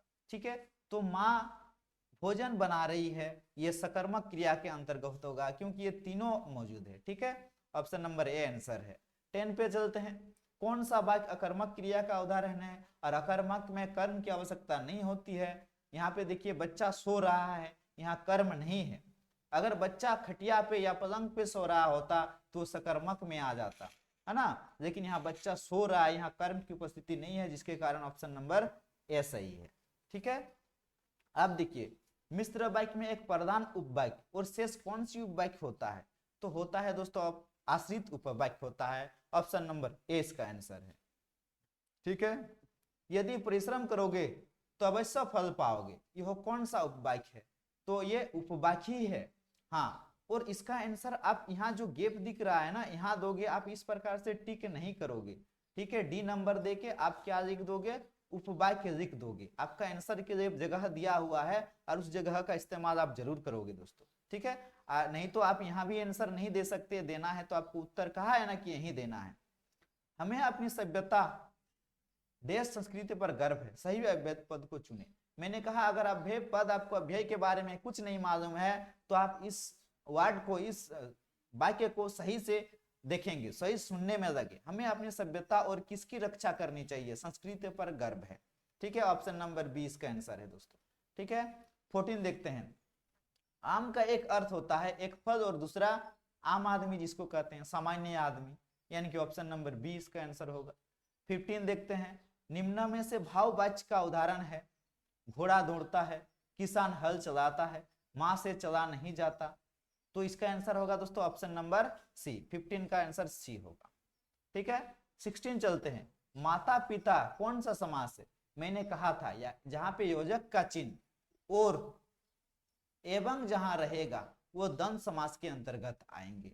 देखिए यहाँ पे बीच में है ना भाई, इसको योजक का चिन्ह बोलते हैं। या अगर आप इसको लिख सकते थे माता और पिता, ठीक है, अगर ऐसा भी रह देगा तो वह भी द्वंद्व समास के अंतर्गत आएगा। अगर रहेगा दादा एवं दादी, दादा एवं दादी, ये भी किसके अंतर्गत आएगा? ऑप्शन नंबर बी के अंतर्गत आएगा, यानी कि द्वंद्व समास में आए। ठीक है, तो इसका आंसर होगा ऑप्शन नंबर बी। आगे देखते हैं। गद्यांश को ध्यानपूर्वक पढ़ना है। आपके क्वेश्चंस में तो गद्यांश और पदांश में ही सारा भर दिया जा रहा है। मैं काली हूं, बचपन से दुबली और मरियाल भी थी। गोरा रंग पिताजी की कमजोरी थी, सो बचपन से मुझसे 2 साल बड़ी। खूब गोरी, स्वस्थ और हंसमुख बहन सुशीला से ही हर बात में तुलना और फिर उसकी प्रशंसा नहीं, क्या मेरे भीतर उस ऐसे गहरे हीन भाव की ग्रंथि पैदा नहीं कर दी कि नाम, सम्मान और प्रतिष्ठा पाने के बावजूद आज तक उसमें उभर नहीं पाई। ठीक है, 17 पे चलते हैं। प्रस्तुत गद्यांश किस पाठ से लिया गया है? नेताजी का चश्मा, तो एक कहानी यह भी पाठ से लिया गया है। 17 का आंसर ऑप्शन नंबर बी। 18 पे चलते हैं। बड़ी बहन से तुलना किए जाने पर लेखिका के मन में कैसा भाव उत्पन्न हो गई? प्रेम, क्रोध, ईर्षा, हीन। तो बड़ी बहन से तुलना किया जाने पर लेखिका के मन में हीन भावना उत्पन्न हो गई। आपके घर में भी ऐसा होता होगा दोस्तों कि बड़ी बहन से छोटी बहन को अगर ज्यादा प्यार दे दिया जाए तो बड़ी बहन को थोड़ा सा गुस्सा आने लगता है। ठीक है, निम्नलिखित काव्यांश को ध्यानपूर्वक पढ़कर प्रश्नों संख्या 19 एवं 20 के लिए सही विकल्प का चयन करें। बादल गरजो, घेर घर गगन, धराधर ओ, ललित ललित काले घुंघराले, बाल कल्पना के से पाले, बाल कल्पना के से पाले, विद्युत छवि उर में नवजीवन बाले। यानी कि प्रस्तुत काव्यांश किस पाठ से लिया गया? ये उत्साह पाठ से लिया गया था। ऑप्शन नंबर 20 का सही है। कविता में बादल किसका प्रतीक है दोस्तों? वर्षा का, शीतलता का, फसल का। तो पोरस और क्रांति का प्रतीक है, यानी कि ऑप्शन नंबर डी इसका सही है। 21 क्या कह रहा? बालक अमरुद्दीन रियाज के लिए किस मंदिर में जाया करते थे? तो बालाजी मंदिर में जाया करते थे। 21 का आंसर ऑप्शन नंबर सी सही है। बूढ़ा मरियाल सा आदमी कौन था? तो कैप्टन चश्मा वाला। हाँ, और एक बात मैं बताना चाहूंगा दोस्तों, ये 2022 में भी पूछा, 2023 में भी पूछा और देखिए 2025 में भी पूछा। यानी कि 26 में आप सोचो कि पूछेगा कि नहीं, आप सोच सकते हो। ठीक है यार, बड़ी आसान सा क्वेश्चन था दोस्तों। ठीक है, 23 देखते हैं। बाल गोविंद भगत लगभग कितने वर्ष के थे? तो बाल गोविंद भगत लगभग 60 वर्ष के थे, यानी कि 23 का आंसर ऑप्शन नंबर सी सही। 24 क्या कह रहा? कहानी लेखक के लिए आवश्यक क्या है? विचार भी। अगर कोई कहानी लिखना है तो आपको लेखक को क्या क्या जरूरत पड़ेगा? विचार भी होना चाहिए, पात्र भी होना चाहिए और घटना भी होना चाहिए। इन तीनों के बिना आप कहानी कैसे लिखोगे? यानी कि ऑप्शन नंबर डी इसका सही है। ठीक है, 25 देखते हैं। श्री राम ने किसके धनुष को तोड़ा था? तो श्री राम ने शिव जी के धनुष को तोड़ा था, यानी कि ऑप्शन नंबर बी सही है। 26 चलते हैं। गोपियों ने करुई ककरी के समान किसे बताया है? प्रेम संदेश को, योग संदेश को, उद्धव को, कृष्णों को। तो ऑप्शन नंबर 20 का आंसर होगा योग संदेश को गोपियों ने करई ककरी के समान कहा गया या बताया गया। 28 पे देखते हैं। 28 क्या कह रहा? नहीं, 27। कवि के अनुसार छाया को छूने से क्या होता है? छाया को छूने से सुख की प्राप्ति नहीं होती है दोस्तों, दुख की प्राप्ति होती है। 27 का आंसर ऑप्शन नंबर बी। 28 पे चलते हैं। 28 क्या कह रहा? यह दंतुरित मुस्कान। दंतुरित मुस्कान मतलब क्या है दोस्तों? वो छोटे शिशु निकलने वाले दांतों से होती है। है ना। ये मुस्कान बड़ी प्यारी होती है, बड़ों की मुस्कान से अलग होती है। बड़ों की मुस्कान में बनावट होती है, लेकिन शिशु की मुस्कान में बनावट नहीं होती। यह दंतरिक मुस्कान कविता में कवि को कोई एकटक निहार रहा है, माँ, पत्नी तो शिशु। ऑप्शन नंबर सी इसका सही है। 29 पे चलते हैं। रानी एलिजाबेथ द्वितीय कहाँ की रानी थी? हिंदुस्तान की तो नहीं थी, ना ही पाकिस्तान की थी, ना ही नेपाल की थी, तो थी कहाँ की? इंग्लैंड की रानी थी, रानी एलिजाबेथ। ठीक है। 30 नंबर देखते हैं। भोलानाथ, भोलानाथ का वास्तविक नाम क्या था? अमरनाथ, शिवनाथ, तो क्या था भाई? तारकेश्वर नाथ। ठीक है। आगे देखते हैं दोस्तों। इसमें इतना ही क्वेश्चंस पूछा गया है दोस्तों, है ना। अब इसके बाद क्या पूछा गया है, इसको देख के, है ना, इसको करना है। पहले पढ़ते हैं क्या कह रहा, देखते हैं।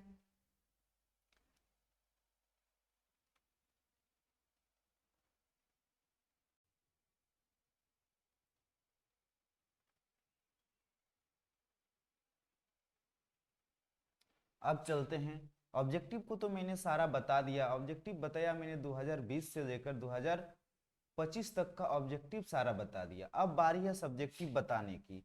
ठीक है। सब्जेक्टिव बताने की बारी है। मैं 1 बाय 1 यानी कि 2020 से लेकर 25 तक का सब्जेक्टिव बताऊंगा। उससे पहले मैं जो 2016 में जो टॉपर की थी उसका मैं सब्जेक्टिव वाला पेपर दिखाऊंगा। और इन सबों को देखने से आपको क्या बेनिफिट होगा, आपको खुद पता चल जाएगा कि PYQ यानी कि प्रीवियस ईयर्स क्वेश्चंस पढ़ना कितना जरूरी है भाई। अगर आप ये चीज PYQ क्वेश्चंस पढ़ लेते हैं तो मेरा मानना है कि 80% क्वेश्चंस आपको PYQ से ही मिल जाएगा। अगर इसको सही से पढ़ते हैं और सही से पढ़ेंगे तो PYQ में से आपको 80% क्वेश्चंस मिल जाएंगे। ठीक है दोस्तों। और अपने साथ साथ आपके दोस्तों को भी शेयर कीजिए ताकि वो भी अपना देख के कुछ बेनिफिट कर ले। ठीक है। देखते हैं क्या क्या है। देखिए क्वेश्चन खंड क पे क्या कह रहा। भारत बस बहुत पुराना देश है, उसकी सभ्यता और संस्कृति भी बहुत पुरानी है। भारतवासियों को अपनी सभ्यता और संस्कृति पर बड़ा गर्व है। वैज्ञानिक आविष्कारों द्वारा प्राप्त नए साधनों को अपनाते हुए भी जब अनेक अन्य देशवासी अपने पुराने रहन सहन और रीति रिवाज को बदलकर नए तरीका से जीवन बिताने लगे, तब भी भारतवासी अपने पुरानी सभ्यता और संस्कृति पर डटे रहे और बहुत काल तक यह देश ऋषि मुनियों का देश ही कहलाता रहा। विश्व का मानव जीवन के उस नए दौर का असर पूर्ण रूप से भारतवासियों पर पड़ा नहीं। ठीक है। ये सारा चीज को पढ़ना है, गद्यांश को पढ़ना है, उसके बाद ही आंसर देना है। मैं इसको नहीं पढ़ता हूँ दोस्तों, सीधे क्वेश्चंस पे चलता हूँ। ठीक है। आपको समझ में आ जाएगा। ठीक है। इतना पढ़ूंगा तो समय नष्ट होगा, इसलिए इस गद्यांश का उपयोजक शीर्षक दीजिए। देखिए कैसे टॉपर जो की थी वो कैसे क्वेश्चन का आंसर दी होगी। भारत की अटूट सभ्यता व संस्कृति, यानी कि आपको जितना कह रहा है, आपको जितना कह रहा है उतना ही आंसर देना है। ज्यादा भी अगर लिख के भरा देंगे तो भी आपको नंबर ज्यादा मिलने वाला नहीं है दोस्तों। यहाँ आपको एक नंबर पे एक नंबर दिया गया है तो एक ही नंबर जैसा आंसर देना है। फोन नंबर क्या कह रहा है कि भारतवासियों को किस पर बड़ा गर्व है ना। सबसे पहला तो भारतवासियों को भारतीय होने का गर्व है और अपनी सभ्यता और संस्कृति पर बड़ा गर्व है। यानी कि ये भी देखिए कितना शानदार से बड़ा बड़ा लिखा है और साफ साफ, एकदम साफ। सबसे पहली बात तो साफ साफ दिखना चाहिए। ठीक है ना। तो गो नंबर देखते हैं, गो नंबर का क्वेश्चन क्या कह रहा। गो नंबर का बहुत काल तक यह देश क्या कहलाता रहा ना। तो देखते हैं एक नंबर का क्वेश्चन, तो एक नंबर के जैसा ही आंसर देना है। बहुत काल तक वह देश ऋषि मुनियों का देश कहलाता रहा। देखिए कितना साफ साफ लिखा हुआ है। गो नंबर को मैं पढ़ता हूं, क्वेश्चन क्या कहता है भाई। आज भी तीर्थ यात्रियां किस प्रकार संपन्न की जाती है। ठीक है। देखते हैं। आज भी तीर्थ यात्रियां पैदल ही की जाती है। यानी कि यहाँ पे देखिए ज्यादा मिस्टेक भी हुआ, लेकिन ज्यादा उसको ऐसा नहीं किया, ज्यादा ऐसा मार्क नहीं करोगे। अगर थोड़ा सा मिस्टेक हो रहा है तो थोड़ा सा ऐसा कर दोगे जैसे इसने किया है। आप इसके देख के मोटिवेट हो जाइए कि आपको लिखना कैसा है। देखिए कितना दूरी बना के डिस्टेंस बना के लिखा है ना भाई, कितना साफ साफ दिखाई दे रहा है। ठीक है। यानी कि अंगों नंबर हम देखते हैं, मैं क्वेश्चंस नहीं पढ़ता हूं, एक बार देखिए पढ़ ही देता हूं। क्या कह रहा है, 5 नक्षत्र वाले होटल से क्या तात्पर्य है। ठीक है। तो अंगन नंबर देखता हूं। 5 नक्षत्र वाले होटल से तात्पर्य काफी महंगे होटलों से है जहां लोग घर की तरह रख सकते हैं। ठीक है। 4 नंबर क्या कह रहा है भाई, साबरबाज का अर्थ है बड़े बड़े होटलों एवं मकानों में क्या है भाई, स्नान गृह में, झरनों में पानी की बौछार में नहाना है। ठीक है, स्नान गृह मतलब जहां नहाते हैं। 6 नंबर देखिए, भारतवासी जीवन को आसान बनाने वाली सुविधाओं को अपने देहाती दंग से प्राप्त करके जीने का तरीका जानते थे। यानी कि बड़ी शानदार से लिखा है।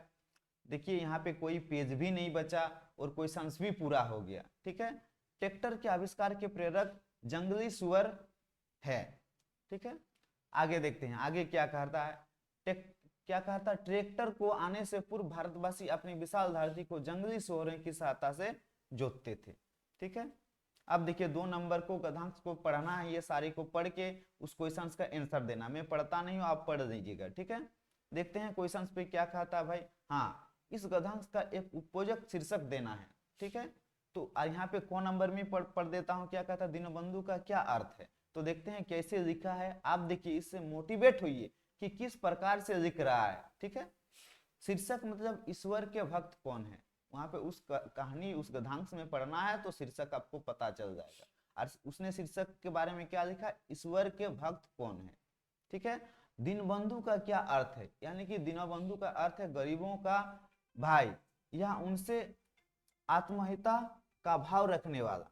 ठीक है, 2 नंबर में क्या रखा है भाई, आस्तिक व्यक्ति का पहला धर्म यह है कि दिनों को प्रेम से गले लगाएं, उनकी सहायता करे, सेवा सुसार्स करे। यानी कि इस प्रकार से आपको लिखना है। ठीक है, इस प्रकार से आप लिखोगे।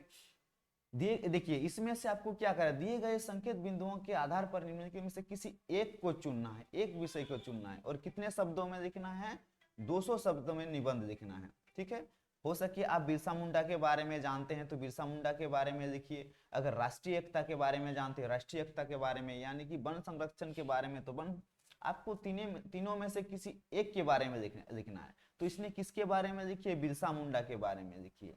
और उसे कितना नंबर मिल गया, 8 नंबर। देखिए सबसे पहले संकेत बिंदु दिया गए हैं। संकेत बिंदु पे क्या क्या दिया गया है भाई, संकेत बिंदु पे परिचय दिया गया है कि बिरसा मुंडा का परिचय कहाँ से है, उसका बचपन और शिक्षा कहाँ से हुआ है। ठीक है, क्या बचपन और शिक्षा कहाँ से हुआ है, उसके बाद उसका कार्य एवं उपदेश क्या था, अंग्रेजों का विरोध कैसे किया था, उपसंहार। ठीक है, तो एक एक करके हम लोग देखेंगे कैसे लिखी होगी जो टॉपर की थी। देखिए सबसे पहले परिचय लिखी है। परिचय में क्या दिया है, झारखंड के रांची जिले में एक आदिवासी समुदाय रहता है, इसे मुंडा समुदाय कहा जाता है। बिरसा मुंडा इस समुदाय के महान क्रांतिकारी योद्धा थे। यह समुदाय इन्हें भगवान की तरह पूजता था। वास्तव में भाई अब भी बिरसा मुंडा को भगवान की तरह पूजा जाता है, क्योंकि अंग्रेजों के खिलाफ ने काफी सारे युद्ध किए थे। ठीक है, बिरसा मुंडा का जन्म रांची जिले के उलिहातू गांव में 15 नवंबर 1875 ईस्वी को हुआ था। वे बाल्यवस्था से ही बड़े चंचल थे। ठीक है, इसी प्रकार से लिखोगे। देखिए परिचय हुआ, अब बचपन एवं शिक्षा, उसका बचपन और शिक्षा कैसे गुजरा है, इस बात का चर्चा किया है। देखिए कितने साफ साफ आप भी दिख रहे हैं, कितने साफ साफ दिख रहा है, कहीं भी थोड़ा सा काटा काटी नहीं है ना। उसके बाद क्या है, कार्य एवं उपदेश, उसका काम क्या था और उसका उपदेश क्या था। तो उसका काम क्या था, बिरसा मुंडा बाल्यावस्था से ही बड़े बड़े महान कार्य करते थे। उनमें युग का बहाव बदलने की ताकत थी। बचपन से ही अपने मित्रों को उपदेश देने लग देते थे। उपदेश मतलब सिखाते थे कोई भी चीज को कि ये करने से वो होगा। ठीक है, तो पशुओं को चराने के दौरान अपने मित्रों को अच्छी अच्छी बातें बताते। देखिए वो पशु चराते थे, फिर भी आज उनका नाम सुनहरे अक्षरों में लिया जाता है, उनका नाम सम्मान सहित लिया जाता है। ठीक है, तो आगे देखिए अंग्रेजों से संघर्ष कैसे किया, उसके बारे में विवरण किया गया है। आप ऐसा नहीं कि इसने जो लिखी है वही चीज आपको ही लिखना है। आप अंग्रेजों से संघर्ष के बारे में जो जानते हैं बिरसा मुंडा के बारे में, वो चीज आपको लिखना है। ऐसा नहीं कि आप जो लिखेंगे वो गलत होगा, वो बिल्कुल ही गलत नहीं होगा। इसने जो लिखा वो भी सही है, हम जो लिखेंगे वो भी सही है, और आप जो लिखिएगा वो भी सही होगा, लेकिन सही से होना चाहिए। ठीक है, आगे देखते हैं आगे क्या है भाई। अंग्रेजों से संघर्ष हो गया, अब उपसंहार है। उपसंहार क्या है कि बिरसा मुंडा झारखंड के महान आंदोलनकारी रहे हैं। ठीक है, आज ये हमारे मध्य नहीं है, लेकिन फिर भी उसका नाम लिया जाता है, इसको भी आप जोड़ सकते थे, है ना। फिर भी उनकी आदर्श हमारे बीच हमेशा रहेंगे। जो समय समय पर हमें प्रेरणा देते रहेंगे। ठीक है, तो हो गया इस प्रकार से उसने उसने टॉपर की थी। ये टॉपर का पेपर था 2016 का। अब मैं बताऊंगा, देखिए यहाँ पे क्या कह रहा है, झारखंड के किसी ऐतिहासिक स्थल का वर्णन करते हुए अपने मित्र को एक पत्र लिखी। ये कितने नंबर का पूछा गया है दोस्तों? 5 नंबर का। आपको दोनों में से किसी एक को चुनना था। ठीक है, यहाँ पे क्या कहा था, विगत कुछ दिनों से आपके क्षेत्र में अपराध बढ़ गए हैं, उनको नियंत्रण हेतु थाना प्रभारी को एक पत्र लिखना है। तो थाना, देखिए अथवा के बाद वाला लिखा इसलिए अथवा लिख दी है। सेवा में थाना प्रभारी, है ना, अनगढ़ा रांची, विषय बढ़ते अपराध के संबंध में महाशय। ठीक है, तो महाशय मैं गंदली परिवार क्षेत्र का स्थायी निवासी हूँ। विगत कुछ दिनों से मैं क्षेत्र में देख रहा हूँ कि किसी तरह कानून व्यवस्था की स्थिति बिगड़ती जा रही है। छोटे मोटे अपराध तो रोजमर्रा यानी कि डेली हो रही है, रोजमर्रा की जिंदगी से दिखाई देते हैं, लेकिन इन दिनों ये अपराध बड़े होते जा रही है। कुछ दिनों पहले इस क्षेत्र में दबंगों ने एक व्यक्ति से पैसा लूट लिए और उसे दौड़ा दौड़ा कर गोली मार दी। चोरी, लूट, बैंकों का लूट, बलात्कार आदि घटनाएं अब आम होने लगी है। यानी कि इस प्रकार से आपको लिखना है ताकि आपको सारा नंबर मिल जाए, यानी कि इसमें जितना नंबर आप रहेगा वो आपको मिल जाए। देखते हैं आगे क्या है। ठीक है, देखते हैं आगे क्या है भाई। हाँ, इस प्रकार से, और यहाँ पे जरूर दीजिएगा महादोई गोंदली परिवार निवासी। आगे क्या है देखते हैं। देखिए 5 नंबर क्या क्या, वाक्य में प्रयुक्त क्रिया पदों को छांटकर लिखना है। ठीक है, किसको? क्रियापदों को छांटकर। तो क्रियापद क्या होगा भाई? क्रियापद जो दौड़ रहा है ये क्रियापद है, यानी कि दौड़ना, दौड़ रही है वो क्रियापद है। तुम कविता पढ़ रहे हो ये भी क्रियापद है, पढ़ रहे हो वो क्रियापद है। क्रियापद में पीता है, पीना, यानी कि जो कर रहे हो वो क्रिया है। ठीक है, इसमें कितना नंबर था? एक एक नंबर का था। देखिए कितना सुंदर से लिखिए, एक एक लाइन छोड़ के कितना साफ साफ दिखाई दे रही है भाई, है ना। अब देखिए, रिक्त स्थानों की पूर्ति अव्यय पदों से कीजिए। अव्यय पद मतलब आपको सुनने में जो अच्छा लगे वो पद आपको डालना है। मैं उसके विचार से पूर्णतः सहमत हूँ, यानी कि यहाँ पे पूर्णतः सहमत हूँ, तो ये आपका आंसर सही है। डैश बोलो कोई सुन लेगा, धीरे बोलो कोई सुन लेगा, यानी कि अव्यय पद, अव्यय पद मतलब क्या होता है? अगर आपको अव्यय के बारे में कुछ नहीं मालूम है तो आप सही सेंटेंस को बैठा दीजिए, आपका आंसर वही होगा। वो डैश आलोचना ही करता है, वो हमेशा, है ना, आलोचना ही करती है। देखिए इसमें 3 नंबर था, 1 1 करके तीनों में से 3 नंबर इसको पूरा मार्क मिल गया है। ठीक है, इसी प्रकार से वो टॉपर की है। टॉपर करना आम बात है अभी अभी की दुनिया में। निर्देशना उत्तर दीजिए। रचना की दृष्टि से वाक्य के भेदों के नाम लिखिए। वाक्य के भेदों के नाम पूछ रहा है, तो वाक्य कितने प्रकार के होते हैं? तो वाक्य 3 प्रकार के होते हैं। क्या? सरल वाक्य, संयुक्त वाक्य और मिश्र वाक्य। ठीक है, मेरे स्टेशन पहुंचने के पहले ही गाड़ी छूट चुकी थी, ये मिश्र वाक्य में बदलना, मतलब मिला हुआ वाक्य में। जब मैं स्टेशन पहुंचा तब गाड़ी छूट चुकी थी। देखिए कितना शानदार से लिखिए, कितना शानदार से बनाइए। 2 नंबर क्या कह रहा है, हमारा उद्देश्य रहता है कि हम आत्मनिर्भर हो, यानी कि आश्रित उपवाक्य को अलग कीजिए। जो आश्रित उपवाक्य है वो अलग करना है, और यहाँ पे क्या है, हम आत्मनिर्भर हो, हम आत्मनिर्भर हो। ठीक है, आगे देखते हैं क्वेश्चन नंबर 8। इसमें भी एक एक नंबर था और तीनों नंबर में से इसको तीनों नंबर मिल गया है। ठीक है, इसी प्रकार आप देख लीजिएगा, देख के इसको मोटिवेट हो जाइएगा कि कैसे लिखा है। देखिए देशभक्त का समास विग्रह, है ना, यानी कि देश का भक्त, जहां का शब्द का लुप्त हो जाता है। ठीक है, देखिए प्रतिदिन कौन समास है भाई, ये पूछ रहा है प्रतिदिन कौन समास है, ये अव्ययी समास है। अंबर का 2 भिन्न अर्थ लिखिए। तो वस्त्र तथा आकाश, ये अंबर का 2 भिन्न शब्द है।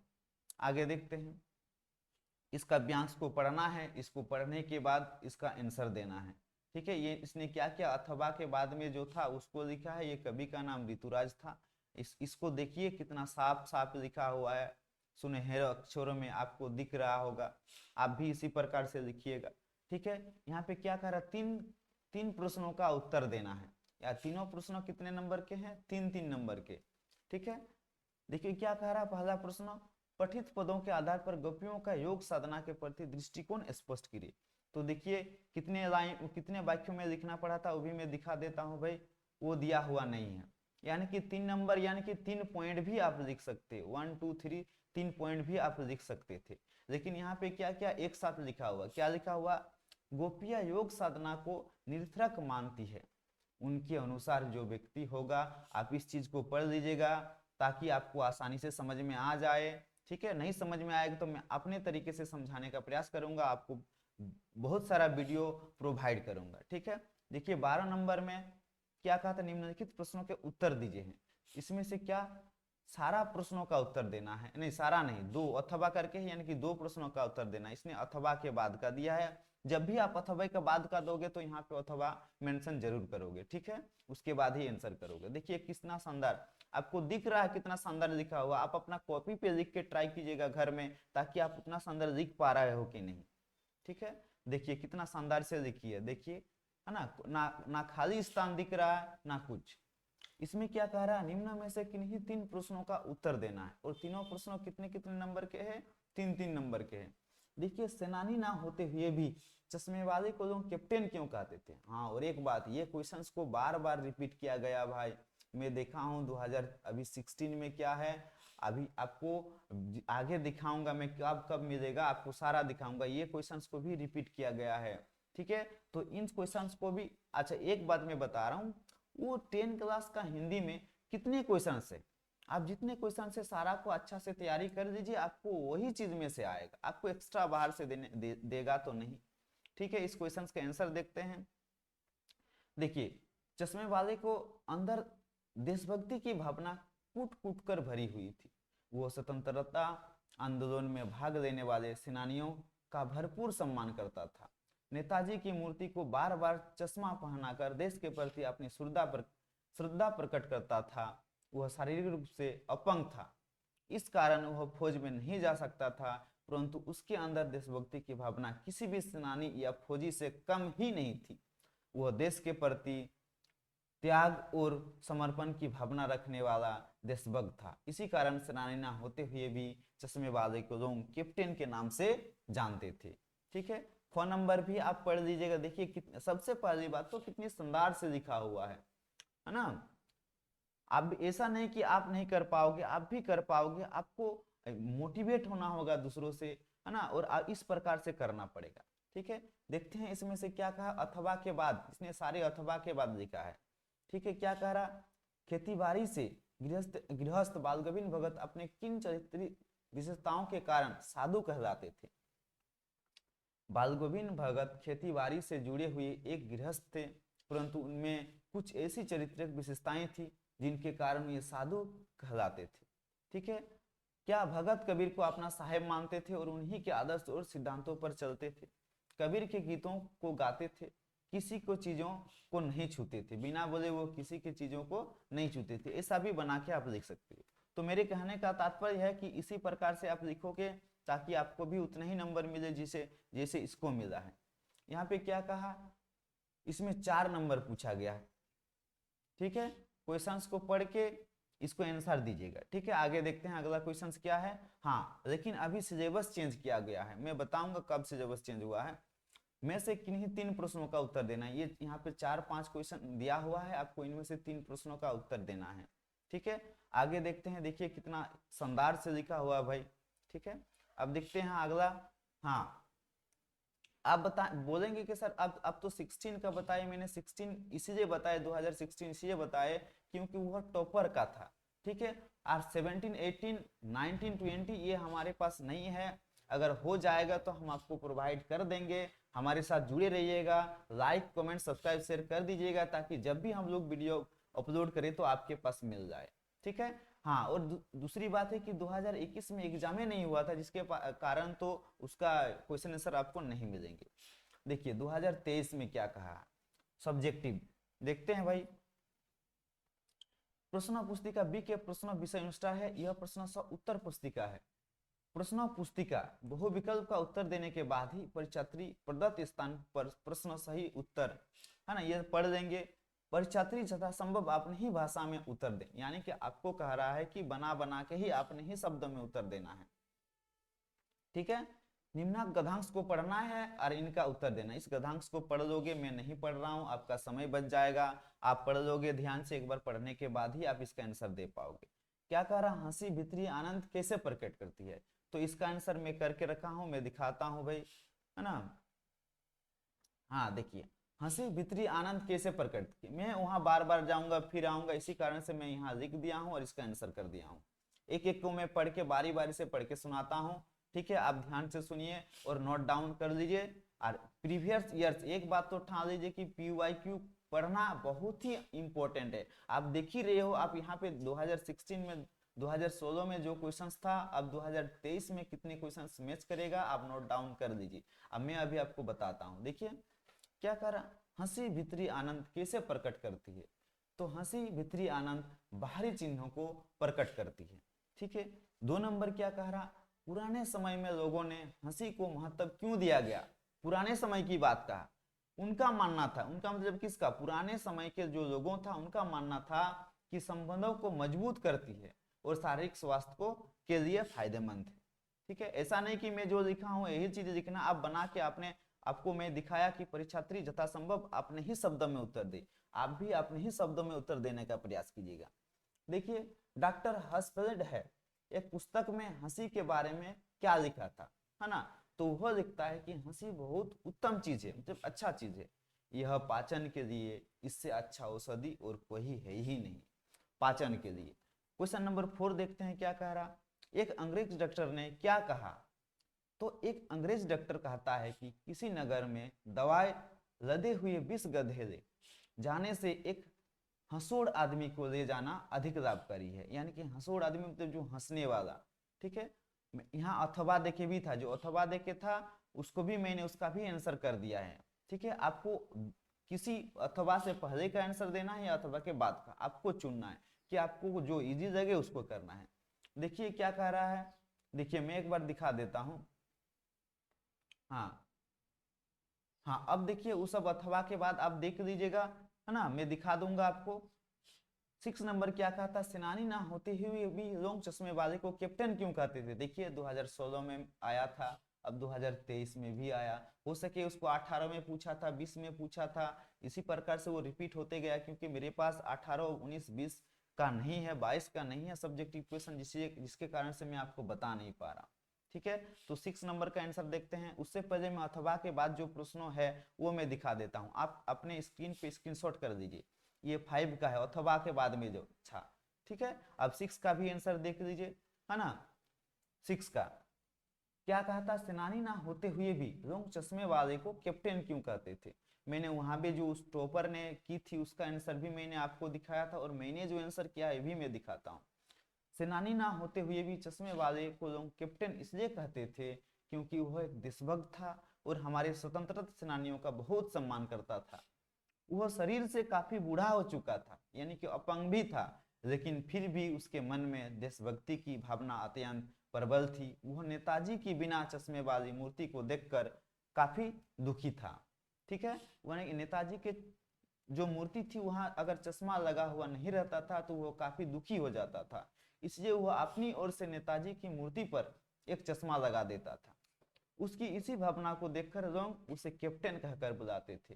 वैसे तो लोगों ने उनका यह नाम मजाक में रखा था, फिर भी यह नाम उनके अत्यंत उपयुक्त था, ठीक है। देखिए इसी प्रकार से मैंने जिस प्रकार से लिखा है बड़ा बड़ा थोड़ा डिस्टेंस में, आप भी इसी प्रकार से लिखने का प्रयास कीजिएगा। 7 नंबर क्या कह रहा भाई, काशी में हो रहे कौन से परिवर्तन बिस्मिल्लाह खां को व्यतीत करते थे? तो काशी में जो हो रहा था उनमें से अनेक परिवर्तन आ गए थे, जिसके कारण से बिस्मिल्लाह खां को व्यतीत कर रहे थे। देखते हैं कौन कौन से परिवर्तन है। काशी विश्वविद्यालय से लगा इलाके से मलाई बर्फ बेचने वालों का वहां से चले जाना, यानी कि जो मलाई बर्फ बेच रहा था वहां से चले जाना, वो बातें उसको व्यतीत कर रहे थे। अब ना तो वहां देसी घी मिलता है और न उससे बनी कचौड़ी जलेबी, ये दोनों चीजें उन्हें बहुत अच्छी लगती थी जो वहां नहीं मिलती थी काशी में, जिसके कारण से इसी बात कारण से भी उसको व्यतीत कर रही थी। संगतियों के लिए गायकों के मन में आदर भाव का ना रहना। 2 नंबर क्या कह रहा था, परंपरागत चीजों का गायब हो जाना, जो परंपरा, जो रीति रिवाज जो पूर्वजों से चली आ रही थी, उन चीजों का गायब हो जा रहा था, जिसके कारण से वो काफी व्यतीत हो रहे थे।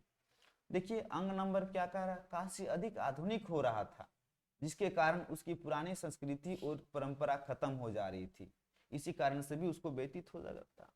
अब देखिए क्वेश्चन नंबर 8 क्या कह रहा भाई, बच्चे की मुस्कान और एक बड़े व्यक्ति की मुस्कान में क्या अंतर है। एकदम बात है, बच्चे की मुस्कान में कोई बनावट नहीं होती और बड़े की मुस्कान में काफी बनावट होती है। देखिए मैंने किस प्रकार से व्यतीत किया है। बच्चे की मुस्कान और बड़े व्यक्ति की मुस्कान में निम्नलिखित अंतर है। बच्चे की मुस्कान सरल, सहज और निश्चल होती है, जिसमें कोई स्वार्थ या बनावट नहीं होती। मैंने कहा था ना, उसके मुस्कान पे कोई बनावट नहीं होती। जबकि बड़े व्यक्ति की मुस्कान में सरल, सहज और निश्चल नहीं होती है, जिसमें अक्सर सोची समझी, स्वार्थपूर्ण या लोक व्यवहार का हिस्सा होती है या बनावट होती है। यहाँ पे जोड़ के देख सकते हो। बच्चे अपने आप, हाँ इसको पढ़ लीजिएगा, स्क्रीनशॉट कर लीजिएगा। स्क्रीनशॉट करने में आप करके आप लिख दीजिएगा कि कैसे मैंने इसको आंसर किया है। ठीक है, अगला क्वेश्चन की ओर चलते हैं। 9 नंबर क्या कह रहा, सफलता के चरम शिखर पर पहुंचकर यदि व्यक्ति लड़खड़ाते हैं तब उसके सहयोगी जो है किस प्रकार संभालते हैं। जैसे आप भी कोई कठिन समस्या में फंस जाते हो तो आपके दोस्त जो है आपको किस प्रकार संभालते हैं, इसी प्रकार इसके बारे में यहाँ विवरण क्या हुआ है देखते हैं। सफलता के चरम शिखर पर पहुंचने के दौरान कोई बार व्यक्ति लड़खड़ा जाता है, सही बात बोला है भाई। यदि इस स्थिति में उसे कोई सहारा मिल जाए तो वह व्यक्ति अपने में समझ जाता है, अन्यथा वह गिर जाता है। उसकी इसी लड़खड़ाती स्थिति से बचने के लिए उसके सहयोगी ही अपने अहम भूमिका निभाते हैं।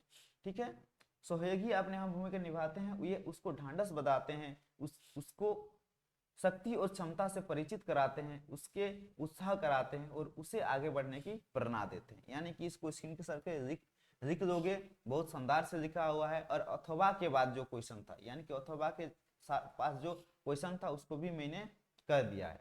क्या क्या है, लक्ष्मण के वीर योद्धा की क्या क्या विशेषताएं बताएगी। यानी कि एक तो ऊपर वाला लिखोगे, एक तो नीचे वाला, दोनों में से किसी एक का आंसर चुनना है, दोनों को नहीं लिखना है, दोनों में से किसी एक को चुनना है। ठीक है, तो देखते हैं लक्ष्मण ने वीर योद्धा के बारे में क्या क्या विशेषताएं बताई है। तो वीर योद्धा के बारे में निम्नलिखित विशेषता बताई है। एक बार वीर योद्धा निडर, साहसी, विनम्र, संयमी और अपने कर्तव्य के प्रति समर्पित होते हैं। ठीक है, दूसरा, वीर योद्धा अपने मुंह से अपने गुणों का बखान स्वयं नहीं करते हैं, बल्कि अपने कर्मों से अपनी पहचान बनाते हैं। ठीक है, वीर योद्धा खतरे से कभी घबराते नहीं, बल्कि उन खतरों का सामना करने की क्षमता रखते हैं। ये 2 है। हाँ, एक बात मैं जानकारी के लिए बता दूं आपको, अगर 3 नंबर का पूछा है तो 3 पॉइंट देना जरूरी है, 3 पॉइंट देना जरूरी है। आप अगर 4 पॉइंट देते हैं तो चारों पॉइंट में आपको 4 नंबर नहीं मिलेगा, 3 नंबर मिलेगा। लेकिन इसमें फायदा क्या है सर, आप पूछ सकते हैं। हाँ सर, फायदा क्या है, अगर मैंने 4 पॉइंट लिखा है और चारों पॉइंट में से कोई एक पॉइंट मेरा मिस्टेक हो जाता है तो आपको ये तीनों पॉइंट में आपका 3 नंबर जरूर मिल जाएगा। ठीक है, इसी कारण से मैंने 4 पॉइंट कर दिया है। ठीक है, चारों पॉइंट को आप पढ़ लीजिएगा और पढ़ के आसानी से समझने का प्रयास कीजिएगा। मैं अगला क्वेश्चन की ओर चलता हूं। अगला क्वेश्चन क्या कह रहा है भाई, 10 नंबर, माता का आंचल पाठ में आए ऐसे प्रसंगों का उल्लेख करें जो आपके दिल को छू गए हो। है ना, हम उल्लेख करते हैं भाई, हम ऐसे प्रसंगों का उल्लेख करते हैं जो आपके दिल को छू गया है ना। विपदा के समय माँ की शरण, है ना, विपदा के समय जो कोई भी विपत्ति आती है तो आप माँ की शरण में ही क्यों जाते हो। जब बच्चे चूहे की बिल में पानी डाल रहे होते हैं तो उसमें से सांप निकल आते हैं तो सभी बच्चे भयभीत होकर भाग जाते हैं, है ना। लेकिन भोलेनाथ अपने पिता की गोद छोड़कर सीधे अपने माँ के आंचल में छिप जाते थे। यह प्रसंग इसलिए भी दिल को छू जाता है कि जब बच्चे विपत्ति के समय सबसे अधिक सुरक्षा और स्नेह माँ के आंचल में ही मिलता है। वास्तव में भाई मेरे को भी अपने माँ के आंचल बहुत प्यारा है और आशा करता हूँ कि आपको भी अपने माँ का आंचल प्यारा होगा। ऐसा नहीं कि बाप बुरा है, पापा बुरा है, कोई बुरा नहीं है, सब अच्छे हैं। पिता का बच्चों जैसा व्यवहार, भोलेनाथ के बाबूजी का उसके साथ घुल मिलकर रहना, उसे नहलाकर पूजा पाठ में बिठाना, उससे हंसकर खट्टा और मीठा चुम्मा मांगना और उसके साथ बच्चों के खेल में शामिल हो जाना। यानी कि पिता भी अपने बच्चों के खेल में शामिल हो जाता था। तो ये उसका आंसर था दोस्तों। हाँ, लेकिन इसमें से अथवा देखिए और एक प्रश्न दिया हुआ गया है, क्या है भाई, और एक प्रश्न, गंगटोक के मेहनतकश बादशाह का शहर क्यों कहा गया है ना। तो यहाँ पे मैंने एक्सप्लेन क्या कर दिया गया, आप दोनों में से किसी एक को करिएगा, एक तो ऊपर वाला एक तो नीचे वाला, जो आपको आसान से समझ में आया होगा। ठीक है, तो मैं अगला क्वेश्चन की ओर चलता हूँ। अगला क्वेश्चन क्या था भाई, हमारा राज्य झारखंड, ठीक है, हमारा राज्य झारखंड। तो सबसे पहले परिचय दिया गया है, तो परिचय के बारे में लिखोगे। हमारा नया राज्य झारखंड है। झारखंड राज्य का गठन 15 नवंबर 2000 ईस्वी को हुआ था। बिहार के दक्षिणी भाग को अलग करके राज्य बनाया गया है। झारखंड का अर्थ होता है झार, झंकारों और खनिज संपदा वाला क्षेत्र। झारखंड राज्य के अधिकांश क्षेत्र में झार, झंकार और खनिज संपदा फैले हुए हैं। यह भारत का 28वां राज्य है। ठीक है, तो इसको परिचय पढ़ लीजिएगा, स्क्रीनशॉट करके लिख लीजिएगा या बारी बारी से लिखिएगा। इतिहास, उसके बाद क्या दिया हुआ है भाई, इतिहास एक एक टॉपिक को, संकेत बिंदु का एक एक टॉपिक को ऐसा टॉपिक करके लिखोगे, तीर का निशान मारोगे और लिखोगे। हाँ, एक पैराग्राफ चेंज करने के बाद।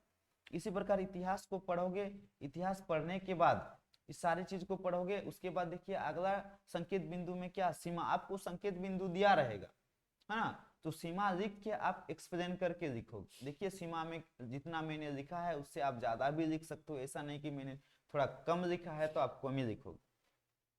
देखिए यहाँ पे निवास है, वहां पे बोला गया था निवास, अगर उपसंहार बोलेगा तो उपसंहार लिखेंगे। तो निवास को देखिए, निवास को भी पढ़िएगा और निवास को थोड़ा सा एक्सप्लेन करके लिखिए। 12 नंबर पे चलते हैं। सड़क एवं नदियों की सफाई हेतु नगर पालिका अध्यक्ष को पत्र लिखे। तो मैंने कैसे लिखा है, देखिए, सेवा में नगर पालिका अध्यक्ष महोदया जी, रांची नामकुम, है ना, विषय महल्ले की सफाई व्यवस्था हेतु। महोदय, निवेदन है कि मैं रांची नामकुम का निवासी हूँ। मैं आपको बताना चाहता हूँ कि यहाँ पर नियमित रूप से काम नहीं हो रहा है, जिसके कारण मक्खियों और मच्छरों का अधिकता से पूरे वार्ड में गंभीर बीमारी फैलने का खतरा हो रहा है ना। तो अतः महोदय जी आपसे निवेदन है, कृपया मोहल्ले के नालियां तथा कूड़ा कचरा आदि को उचित व्यवस्था करके सफाई कर्मचारियों से कहकर सफाई करने की कृपा करें। आपकी इसी असीम कृपा के लिए और मेरे मोहल्ले वासी आपके आभारी रहेंगे। हाँ, कोई कोई आप कह लिख देता है सदा आभारी। एक बात तो भाई, सदा आभारी नहीं लिखोगे, क्यों कि सदा आप इस काम के लिए उसका हमेशा आभारी तो नहीं रहोगे ना, उसका काम है वो तो करेगा ही ना भाई।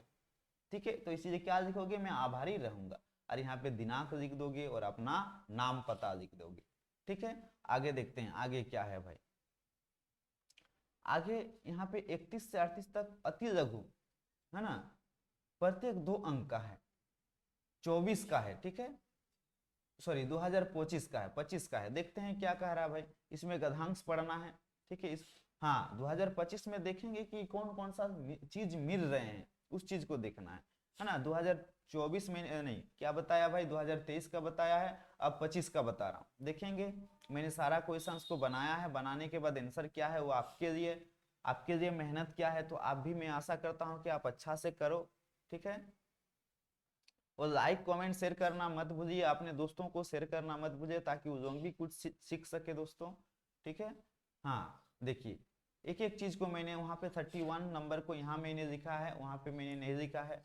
जगत और पृथ्वी के साथ हमारा कैसा संबंध है, तो जगत और पृथ्वी के साथ हमारा जीवंत संबंध है। हाँ, ऐसा बड़ा बड़ा लिखोगे, जैसे मैंने टॉपर का पेपर दिखाया वैसे मैंने भी अपना ये चीज को मनाया।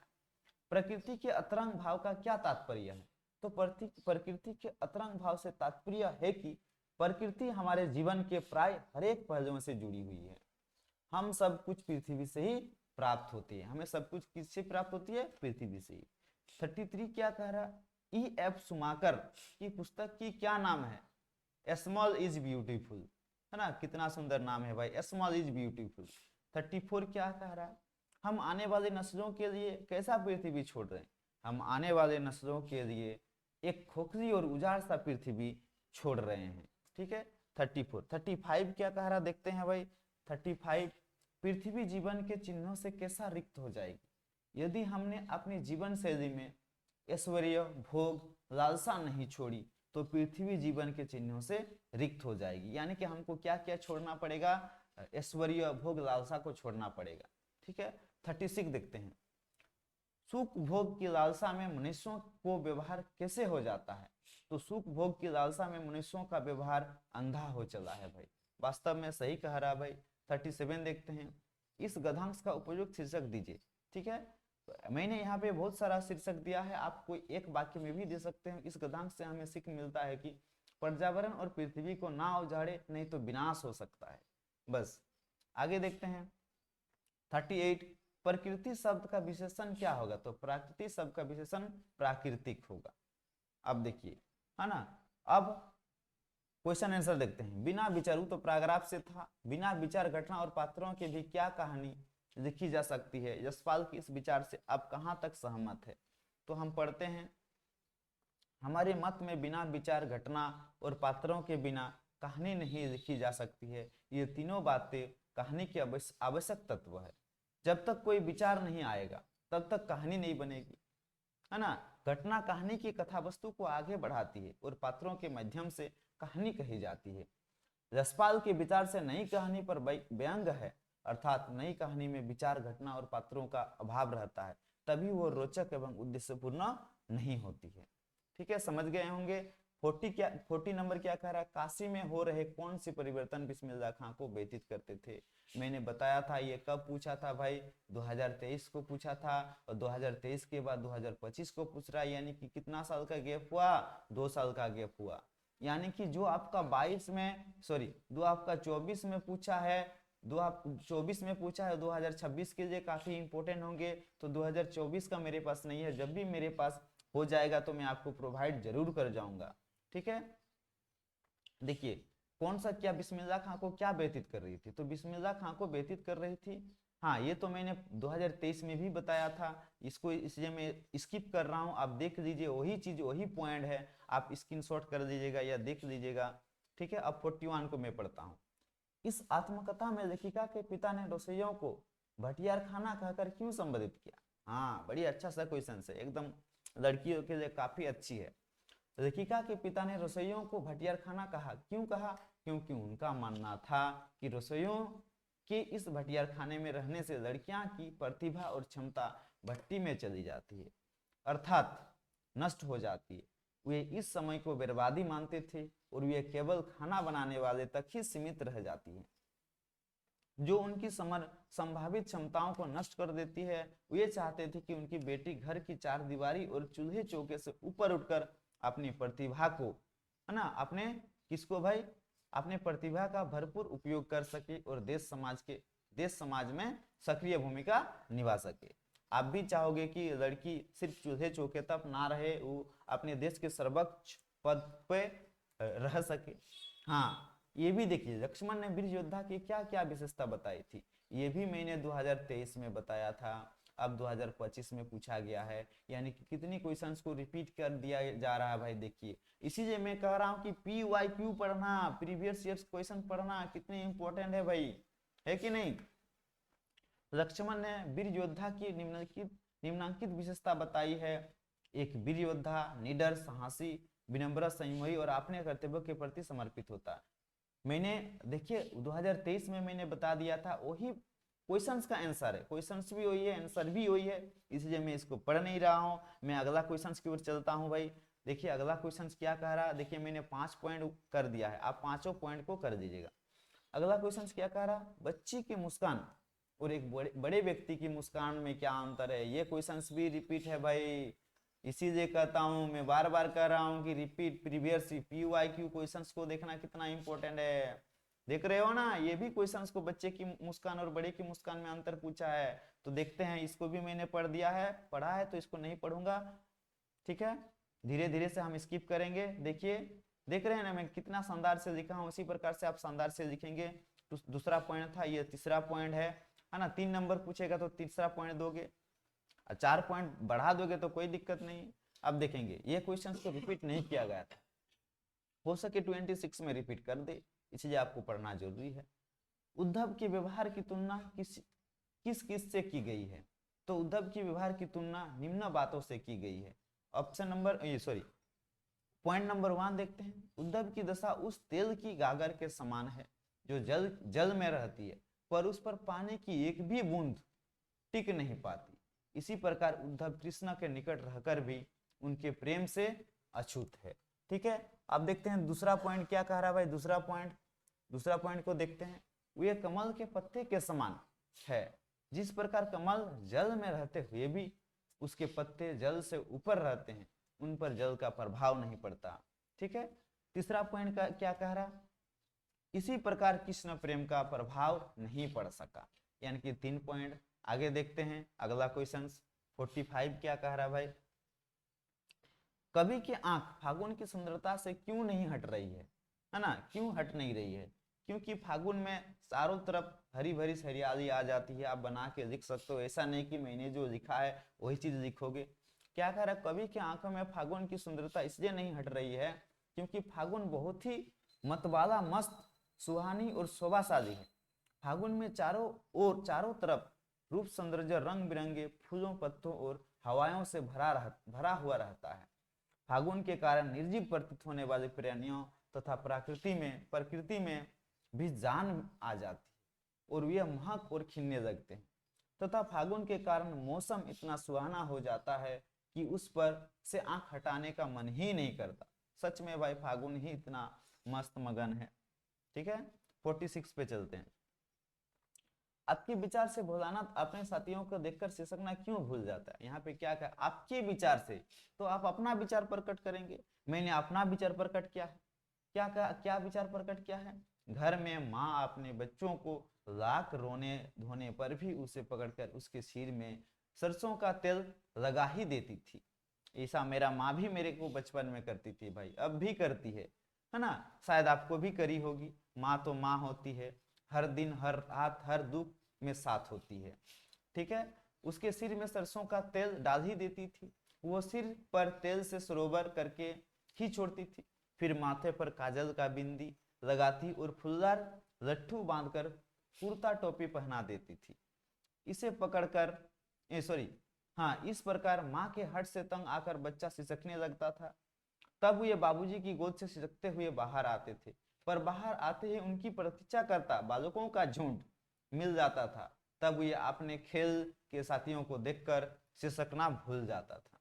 अतः हमारे विचारों से यह खेलने का अवसर पाकर सिसकना भूल जाता था। यानी कि हमने अपने विचार से क्या कहा है, वो खेलने का अवसर पाकर वो सिसकना भूल जाता था। इस पाठ का नाम था दोस्तों माता का आंचल और इसका लेखक का नाम था शिव पूजन सोहाई। ये मैंने अपने तरफ से लिखा है, आप नहीं भी लिख सकते हो, कोई दिक्कत नहीं है।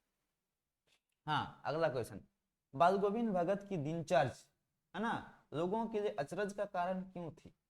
बाल गोविंद भगत की दिनचर्या लोगों का हैरान कर देने वाली बात थी। ये भगत जी की सरलता, सादगी और निस्वार्थ पर हैरान हो जाते थे। भगत जी भूलकर भी किसी से कुछ नहीं लेते थे और ना ही किसी से बिना पूछे किसी का सामान छूते थे। यहाँ तक कि किसी दूसरे के खेत में सोच भी नहीं करते थे। लोग इनकी इसी व्यवहार पर क्षुब्ध थे। लोग भगत जी पर तब और भी आश्चर्य करते थे जब ये भरकाल में उठकर 2 मील दूर स्थित नदी में स्नान कराते थे, तथा ये वापसी पर गांव के बाहर स्थित पोखर के किनारे प्रभु भक्ति के गीत गाया करते थे और उनके प्रभावी गानों को सुनकर लोग सचमुच हैरान रह जाते थे। ठीक है, आपको कहा कि सचमुच हैरान कैसे, तो इन्हीं सारों को एक्सप्लेन करना है। और इस पाठ का नाम था बाल गोविंद भगत और इसका लेखक का नाम है रामवृक्ष बेनीपुरी। ठीक है, देखते हैं अगला क्वेश्चन। कवि ने बच्चों की मुस्कान सौंदर्य को किन किन चीजों के माध्यम से या किन किन के माध्यम से व्यक्त किया? कवि ने बच्चों की मुस्कान को सौंदर्य को निम्नलिखित बिंबों के माध्यम से व्यक्त किया। ठीक है, देखते हैं भाई, एक सेकेंड। हाँ, देखिए कवि ने बच्चों की मुस्कान, कवि ने एक सेकेंड कवि ने बच्चों की मुस्कान से कहा कि बच्चों की मुस्कान में मृतक में भी जान आ जाती है। ठीक है, मृत किस में जान आती है भाई? मृतक में भी जान आ जाती है। यानी क्वेश्चन एक फोन नंबर था। अब फोन नंबर क्या कह रहा देखते हैं। ऐसा लगता है कि मानो झोपड़ी में कमल के फूल खिल उठे। क्या उठे भाई? कमल के फूल खिल उठे।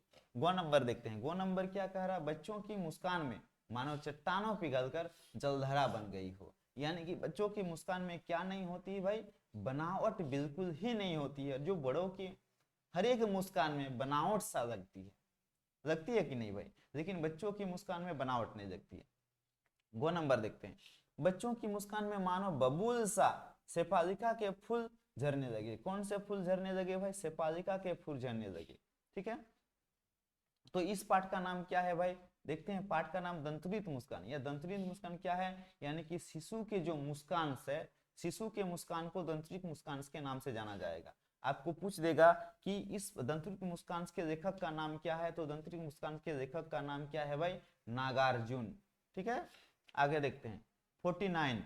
49 क्या कह रहा? प्रस्तुत पाठ के आधार पर यह कुछ, है ना, कुछ नहीं, यह कहा जा सकता है कि बच्चे के अपने पिता से अधिक जुड़ाव था, फिर भी विपदा के समय वह पिता के पास न जाकर माँ की ही शरण लेता है। आपकी समझ से यह क्या वजह हो सकती है? मेरी समझ में जो वजह हुई है वो मैंने लिख दिया है। अब आपकी समझ में जो वजह आएगा वो आप लिख दोगे। ऐसा नहीं कि मैंने जो लिखा है वही चीज आप लिखोगे, ऐसा बात मैं नहीं कह रहा हूँ आपको। बच्चे को पिता से अधिक जुड़ाव के बावजूद विपदा के समय वह माँ के पास ही जाने का कारण यह है कि माँ का स्नेह और ममता बच्चों को अत्यधिक सुरक्षा और शांति, है ना, अत्यधिक सुरक्षा और शांति प्रदान करती है, जो संकटों की घड़ी में बच्चों की भावनात्मक जरूरतों को पूरा करते हैं। माँ के आंचल में बच्चा स्वयं को सबसे अधिक सुरक्षित महसूस करता है और माँ की गोद में उसे वह कोमलता, क्या कोमलता और प्रेम मिलता है जिसकी तुलना पिता से नहीं की जा सकती। सुरक्षा और माता की भावना में माँ का स्नेह बच्चों को एक ऐसी सुरक्षात्मक छाया प्रदान करता है जहां वह विपदा के समय सबसे अधिक सहज और सुरक्षित महसूस करता है। यह ममता ही उसे संकट में बाहर निकालती है। सच बात है भाई। अब 50 नंबर देखते हैं, मेरा राज्य झारखंड। ये भी 2023 में पूछा गया था भाई। देखिए 2023 में पूछा गया था और 2025 में पूछा गया, यानी कि रिपीट किया गया है। ठीक है, तो मैंने वहां पे आपको पढ़ के सुनाया था, यहाँ पढ़ के नहीं सुनाऊंगा। मेरा राज्य झारखंड है, मैं लिख दिया हूँ। वहां पे आपको संकेत बिंदु देंगे, जैसे संकेत बिंदु पे प्राकृतिक सौंदर्य था, मैंने प्राकृतिक सौंदर्य के बारे में लिख दिया कि हमारे झारखंड में कितना सुंदर सी है। उसके बाद खनिज संपदा, अगर खनिज संपत्ति की बात करें तो हमारे झारखंड में सबसे ज्यादा पाया जाता है भाई, है ना, और समृद्ध राज्यों में से एक भी है ना, ये पढ़ लोगे। अब उत्सव त्योहार, अब अगला टॉपिक यानी अगला संकेत बिंदु क्या? उत्सव त्योहार की हमारे झारखंड में कौन कौन सा त्योहार को विरासत में मिले, यानी जो पूर्वजों से करते आए हैं उसे विरासत में मिलता है। तो ठीक है, अगला संकेत बिंदु देखते हैं क्या है? महान परंपरा तथा महापुरुष, है ना, महान परंपरा को भी जीवित रखा है और महान पुरुष भी हुए हैं। ठीक है, अगला टॉपिक की ओर चलते हैं। बिरसा मुंडा, अगला टॉपिक था क्या है? बिरसा मुंडा। उसके बाद बिरसा मुंडा को लिखोगे, ऐसा नहीं कि मैंने जो लिखा वही चीज लिखोगे। उसके बाद क्या है? उपसंहार, उपसंहार को पढ़ोगे। अगला क्वेश्चन की ओर चलते हैं। अगला क्वेश्चन क्या कह रहा है भाई? 51 नंबर, परीक्षा में प्रथम आने पर अपने मित्रों को पत्र लिखकर बधाई दीजिए, यानी कि दोनों में से कोई एक को लिखना है। तो क्या कह रहा भाई? जमशेदपुर, यहाँ पे शहर का नाम जमशेदपुर दिया है, आपको भी दिनांक लिखना है, प्रिय लिखना। हाँ, ये चीज लिखना ना भूले, क्योंकि अगर आपका 10 नंबर रहेगा तो यहाँ से 2.5 नंबर और नीचे में जो लिखोगे वहां से 2.5 नंबर रहेगा, यानी कि 5 नंबर तो आपको इन्हीं टॉपिकों में रहता है और 5 नंबर जो बीच में लिखोगे, टोटल आपको 10 नंबर का रहेगा। स्नेह नमस्ते, आशा है तुम वहाँ कुशल होंगे, है ना। मैं तुम्हें परीक्षा में प्रथम आने की बधाई देना चाहता हूँ। यह सुनकर हम सबको बहुत खुशी हुई कि तुम्हें अपनी कक्षा में सबसे अधिक अंक मिले और पुरस्कार भी मिला। ठीक है, आप अपना तरीके से लिखोगे। हमें इस बात से खुशी है कि तुम्हारी मेहनत सफल हुई, तुमने मन लगाकर साल भर पढ़ाई की, इसलिए तुम्हें ये इनाम मिले। आशा है आगे भी तुम इसी प्रकार सफलता प्राप्त करो और जीवन उज्जवल बनाओ।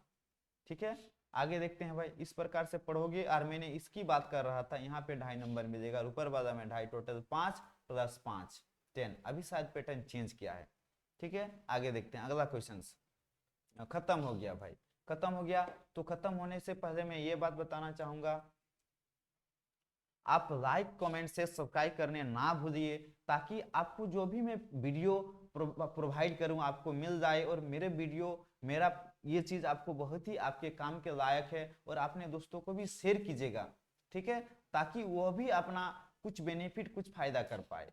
इस 2020 से लेकर, ठीक है, 2020 से लेकर 2025 तक का मैंने ऑब्जेक्ट भी, ठीक है, ऑब्जेक्टिव बता दिया था। अब मैंने 2020 से लेकर 2020 से लेकर क्या बताया भाई, सब्जेक्टिव बताया। लेकिन इसमें से मैंने सिर्फ 2016 2016 का दिखाया सब्जेक्टिव, ठीक है, और 2023 का दिखाया सब्जेक्टिव, और 2025 का दिखाया सब्जेक्टिव। हाँ, आपके पास क्या क्या बचता है, 17 का बचता है, 18 का बचता है, 19 का, 20 का, 21 में तो एग्जाम नहीं हुआ था जिसके कारण से इसका नहीं है। और उसके बाद क्या बचता है, 22, 24। अगर इन सब का क्वेश्चंस पेपर हमारे पास आ जाता है तो आपको इस वीडियो बना के प्रोवाइड कर दिया जाएगा। आप हमारे चैनल पे बने रहिएगा ताकि आपको जब भी हम वीडियो डालें आप तक सबसे पहले पहुंचे और आप उसका लाभ उठा पाएं दोस्तों, ठीक है। और भी सारे सारे चैप्टर का हमारे इसी चैनल पे आपको मिल जाएंगे, मैथ का मिल जाएंगे, माने ऑल सब्जेक्ट की बात करें तो सारा सब्जेक्ट आपको इसी चैनल पे मिल जाएंगे। आपको लिंक डिस्क्रिप्शन में दे दिया जाएगा, आप लिंक पे चले जाइएगा, आपको सारे वीडियो मिल जाएंगे, ठीक है। थैंक यू, धन्यवाद।